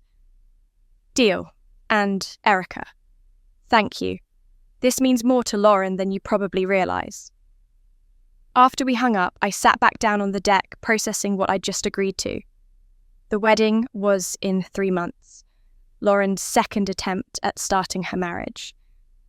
I had no idea if this was healing or just reopening wounds. But I knew one thing, I was choosing this on my terms. The wedding was in 3 months. I had no idea if this was healing or just reopening wounds. But I knew one thing, I was choosing this on my terms. And now, 3 months later, I was pulling into the driveway of Daniel's parents' house. My hands tight on the steering wheel. The contrast to the first wedding was immediate and deliberate. No sprawling venue with parking attendants, no string quartets or champagne fountains. Just a lovely craftsman-style home with gardens and a backyard set up with white folding chairs arranged in neat rows. Maybe 30 people total, judging by the chairs. Intimate, intentional. I parked and sat in my car for a moment, giving myself permission to leave if I needed to. My phone buzzed with a text from Maya. "You've got this? Call me if you need an extraction plan." I smiled, pocketed my phone and got out of the car. Daniel's sister recognized me immediately and greeted me with a warm hug. "Erica, I'm so glad you came. Lauren's been watching for you." She guided me to a seat in the third row. Not family section, not back row, but somewhere comfortable in between. The ceremony area was simple and beautiful. An archway covered in climbing roses chairs on the grass, the scent of lavender from nearby plants. So different from the elaborate production of the first attempt. This felt like a wedding that was about two people making a promise, not a performance for validation. I saw Dad before he saw me. He was talking to Daniel's father, and he looked older, more grey, but also somehow lighter than I'd seen him in years. When he caught my eye, he gave a small tentative wave. I nodded back. We'd continue our careful rebuilding, but today wasn't about that. Then I saw her. Mum was standing near the house talking to a woman I didn't recognise. She wore a simple dress, not the designer outfit she'd worn to the first wedding. Her hair was greyer than I remembered, and she looked smaller somehow. When she glanced my way, our eyes met for a fraction of a second before she looked away. No approach, no attempt at conversation, just acknowledgement that we existed in the same space. The ceremony began with Daniel walking out with his parents, taking his place under the arch. Then Lauren appeared, walking alone, no one giving her away because she was giving herself. She wore a simple, cream-coloured dress, her hair down, and natural, a small bouquet of wildflowers in her hands. But what struck me most was her face. She looked nervous, yes, but also present in a way she'd never been at the first wedding. No performance anxiety, no desperate need for perfection. Just a woman about to marry someone she loved, feeling the natural vulnerability of that moment. The ceremony was short and personal. They'd written their own vows. Daniel went first, talking about how Lauren's courage in facing her past had inspired him to be more honest in his own life. Then Lauren took a breath and began. "Daniel, 15 months ago, I was supposed to marry you in front of 150 people. That wedding fell apart, and at the time I thought it was the worst thing that could happen to me." Her voice wavered but held steady. "Now, I know it was the best thing, because I wasn't ready to be your wife. I was ready to perform being a wife, which is very different." A few people laughed gently. I felt tears prickling my eyes.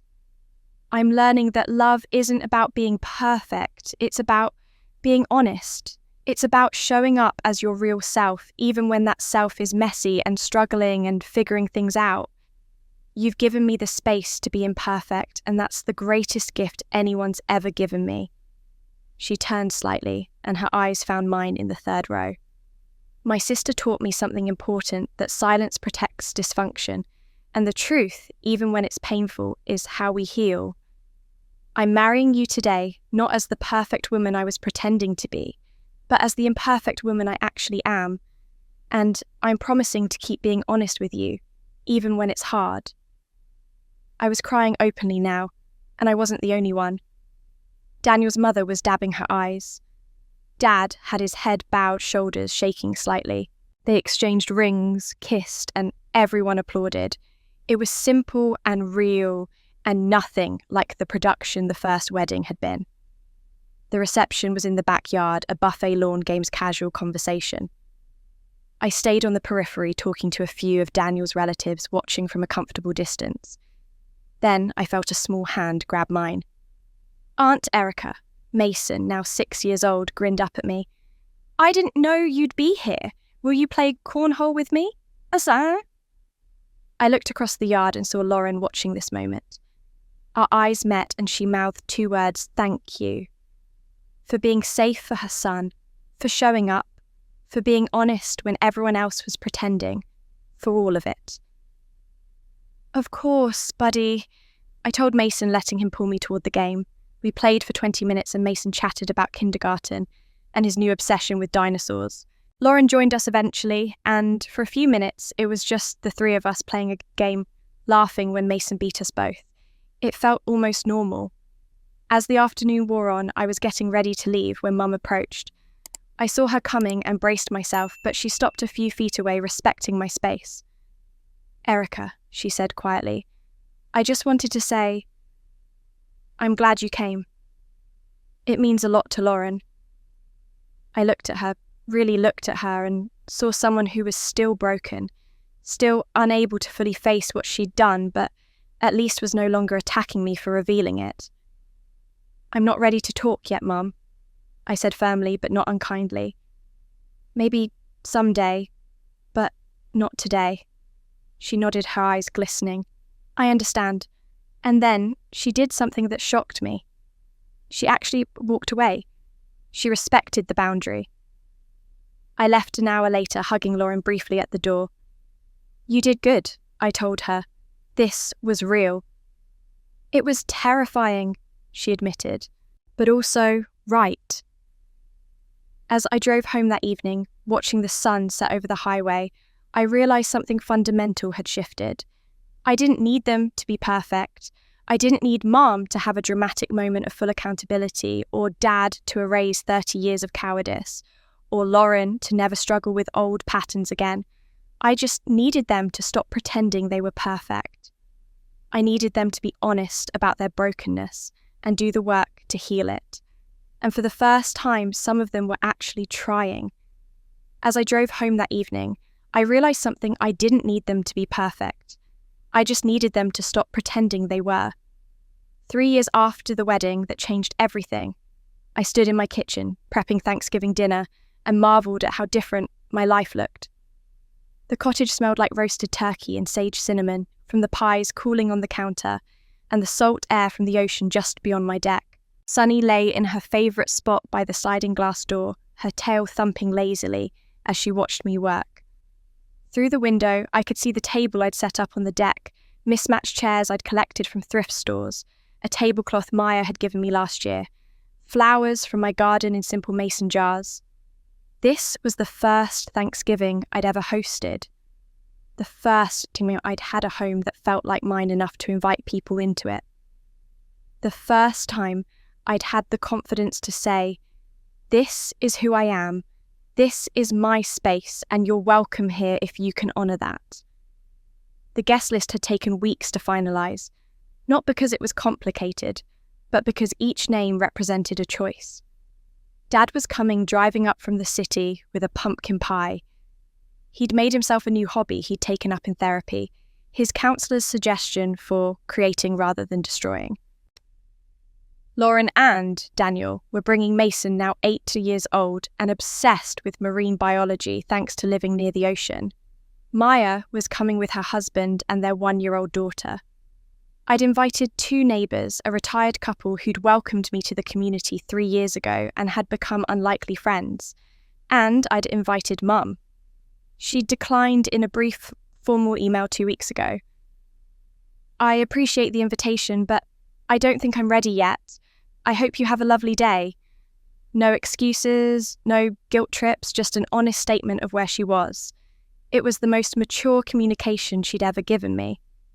I felt no guilt about her absence, no obligation to push harder or feel bad for her isolation. I'd extended the invitation as a gesture of openness, not out of duty. Whether she accepted was her choice to make. I could wish her well and still maintain boundaries. Both things could be true. The doorbell rang, Maya arriving early to help as she always did. She swept into the kitchen with her daughter on her hip and immediately started organising dishes with the efficiency of someone who knew my kitchen as well as her own. "This smells amazing," she said, stealing a piece of turkey skin. "How are you feeling about today?" "Good," I said and meant it.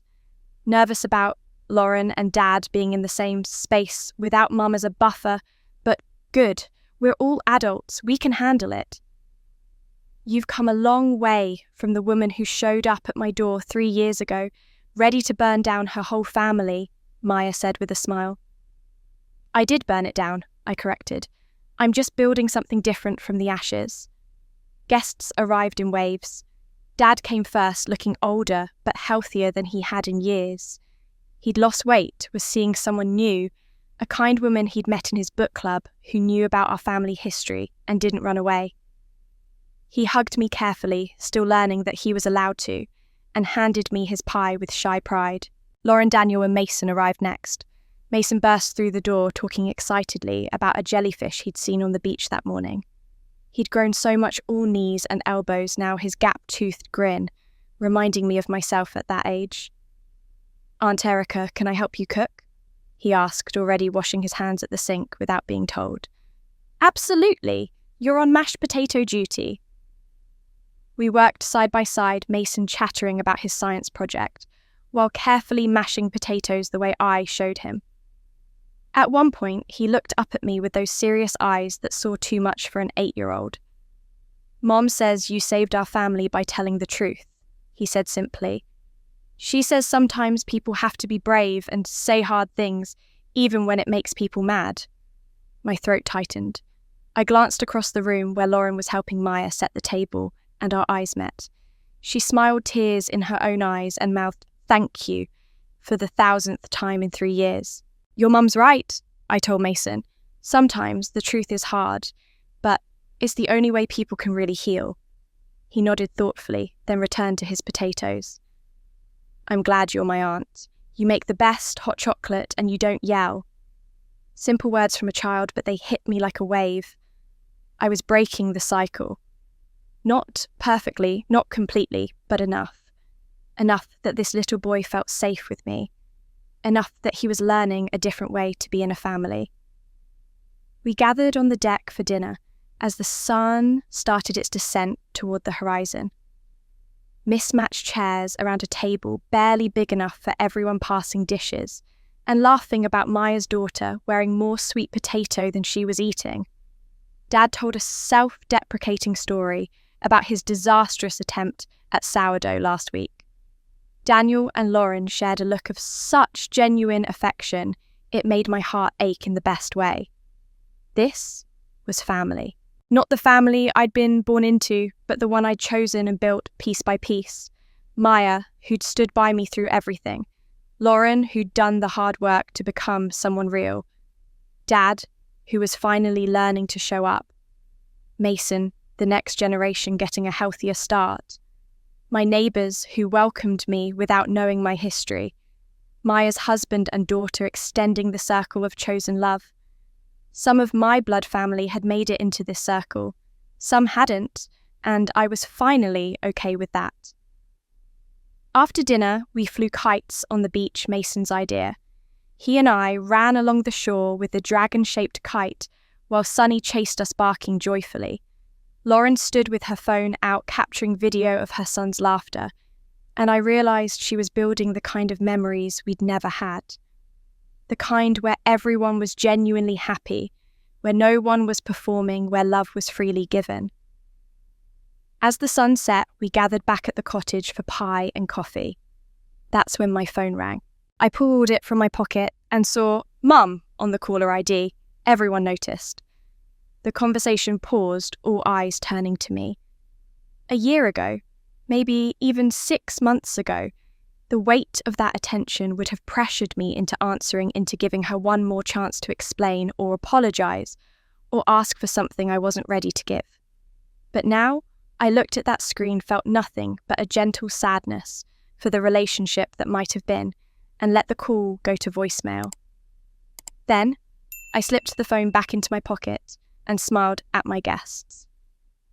"More pie?" I asked, and the conversation resumed. Later, after everyone had left and I was cleaning up with Maya, she asked, "Are you okay about not answering?" "Yeah," I said, rinsing dishes. "I am. I've forgiven her, really I have. Not because she earned it, or because she apologised the right way, but because holding on to that anger was hurting me more than it was hurting her. But forgiveness doesn't mean forgetting what happened, and it doesn't mean giving unlimited access to my life." "You've gotten wise," Maya said, bumping my shoulder. "I've gotten tired," I corrected with a smile. Tired of carrying other people's guilt. Tired of making myself smaller so others can feel bigger. Tired of needing their validation to know my own worth. After Maya left, I stood on my deck with Sunny beside me, watching the last colours fade from the sky. I thought about that 18-year-old girl who'd stood on her parents' porch with a suitcase kicked out on her own birthday, wondering why she wasn't enough. I wanted to go back and tell her you were always enough. They couldn't see it because they were blinded by their own shame and dysfunction. But your worth was never dependent on their ability to recognise it. I thought about the question people always asked me, do you regret exposing everything? The answer was still no, not for a single second. Because silence had protected that dysfunction for decades, and my voice, my truth had finally broken the cycle. People also asked if I'd forgiven my mother. I had, but I'd learned that forgiveness was a gift you gave yourself, not a door you had to reopen. I could forgive her and still maintain boundaries. I could wish her well and still not include her in my daily life. Both things could be true. I used to think family was about blood, about the people you were born to, and the obligations that came with shared DNA. Now I knew it was about who showed up honestly, consistently, without conditions. It was about people who saw you at your worst and chose to stay while you did the work to heal. It was about chosen love, not obligated love. The best revenge I discovered wasn't destroying someone who'd hurt you. It was becoming so whole, so content with yourself that their opinion no longer had power over you. It was building a life so full of genuine connection that their absence became irrelevant. That 18-year-old girl had finally gotten her answer. She was enough.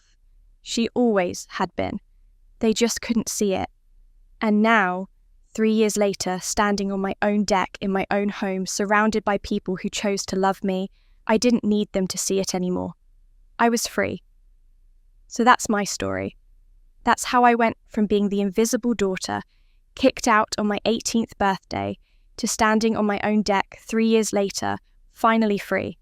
That's how I took back not just my inheritance, but something far more valuable, my voice, my worth, and my right to exist on my own terms. People often ask me if it was worth it. If exposing everything at Lauren's wedding, destroying that perfect image my mother had spent decades constructing, was really the right choice. They ask if I feel guilty for the pain it caused, for the relationships it fractured, for the public humiliation my family endured. And my answer is always the same. Yes, it was worth it. Every single second of it. Because here's what I learned. Silence doesn't keep the peace. It just allows dysfunction to metastasize in the dark. When you stay quiet to avoid confrontation, you're not being the bigger person. You're being complicit in your own erasure. And I refuse to be erased anymore. Was it messy? Absolutely. Was it painful? More than I can adequately express. Did it destroy the family structure I'd known my entire life? Yes. But that structure was built on lies, favoritism, and the systematic diminishment of my humanity. It needed to be destroyed so something healthier could potentially grow in its place. The truth is, not everyone gets a happy ending with their family. Not every mother has a dramatic moment of realization. Not every sibling relationship can be salvaged. Not every father finds the courage to truly stand up for you. And that's okay. That's real life. Healing isn't always about reconciliation. Sometimes it's about acceptance. Accepting that some people will never give you what you need, and learning to build a life where you don't need them to. My mother still hasn't fully taken accountability. She goes to therapy because my father demanded it, but she still positions herself as the victim of my cruelty. She still believes that if I just stayed silent, everything would be fine. She doesn't understand that everything wasn't fine. It was a carefully maintained illusion, and I was suffocating underneath it. And you know what? I've made peace with that. I've forgiven her, not because she earned it, but because holding onto that anger was poisoning my own peace. But forgiveness doesn't mean letting her back into my life. It means I've released her from the expectation that she'll ever be the mother I needed. I've stopped waiting for her to change, and I've started living as if I already have everything I need. Because I do. Lauren and I have built something new. It's not the sisterhood we might have had if we'd grown up in a healthy family, but it's real, and it's ours. She's doing the work raising Mason with the kind of honesty and unconditional love we never received. She's breaking the cycle, and watching her do that has been one of the most healing parts of this journey. My father is trying. It's late 30 years too late, but he's trying. And I'm learning that you can acknowledge someone's effort while also holding them accountable for the decades they didn't make that effort. Both things can coexist. But the most important lesson I learned is this: your worth is not determined by how much others can take from you, but by how much you refuse to lose of yourself. For years, I gave and gave and gave, believing that if I just sacrificed enough, they'd finally see my value. But that's not how it works. You can't earn unconditional love through conditions. You can't make someone see your worth if they're determined to stay blind. So, if you're watching this and you recognize yourself in my story, if you're the forgotten child, the overlooked sibling, the person who's always accommodating everyone else's needs while your own go unmet, I want you to hear this. You are not required to set yourself on fire to keep other people warm. You are not obligated to maintain relationships that diminish you. And speaking your truth, even when it's uncomfortable for others to hear, is not cruel. It's necessary. People will call you selfish. They'll say you're tearing the family apart. They'll accuse you of airing dirty laundry. Let them. Because those are the same people who benefit from your silence. Those are the people who want you to keep playing the role that's convenient for them, regardless of what it costs you. Your peace matters. Your truth matters. You matter. Now, I want to hear from you. Have you ever had to choose between keeping the peace and speaking your truth? Have you experienced favoritism in your family or watched someone else be systematically erased? How did you handle it? What would you have done differently? Drop your thoughts in the comments below. I read every single one, and I know many of you have stories that need to be heard. Your experience matters. Your perspective adds to this conversation. And sometimes just knowing you're not alone can make all the difference. If this story resonated with you, if you felt seen or validated or understood, please hit that subscribe button and turn on notifications. I share stories like this regularly, stories about family dynamics, setting boundaries, finding your voice, and building the life you deserve. This channel is a community for people who refuse to stay invisible, who are brave enough to choose themselves, and who understand that sometimes the most loving thing you can do is tell the truth. Give this video a thumbs up if you believe that speaking your truth is worth the temporary discomfort it might cause. Share it with someone who needs to hear that they're not crazy for wanting to be treated with basic respect. And if you disagree with how I handled things, if you think I should have taken a different approach, I genuinely want to hear that too. Respectful discourse helps us all grow. Before you go, I want to leave you with this. That person whose approval you've been chasing, whose validation you think you need to feel complete, you don't need them. You never did. You were always enough. They just couldn't see it, and their inability to see your worth says everything about them and nothing about you. So stand up, take up space, use your voice, refuse to be erased. Because you deserve to exist fully, loudly, unapologetically. And anyone who can't handle that doesn't deserve access to you. Thank you for listening to my story. Thank you for being part of this community. And remember, your truth might make people uncomfortable, but their comfort is not your responsibility. Your healing is. I'll see you in the next video.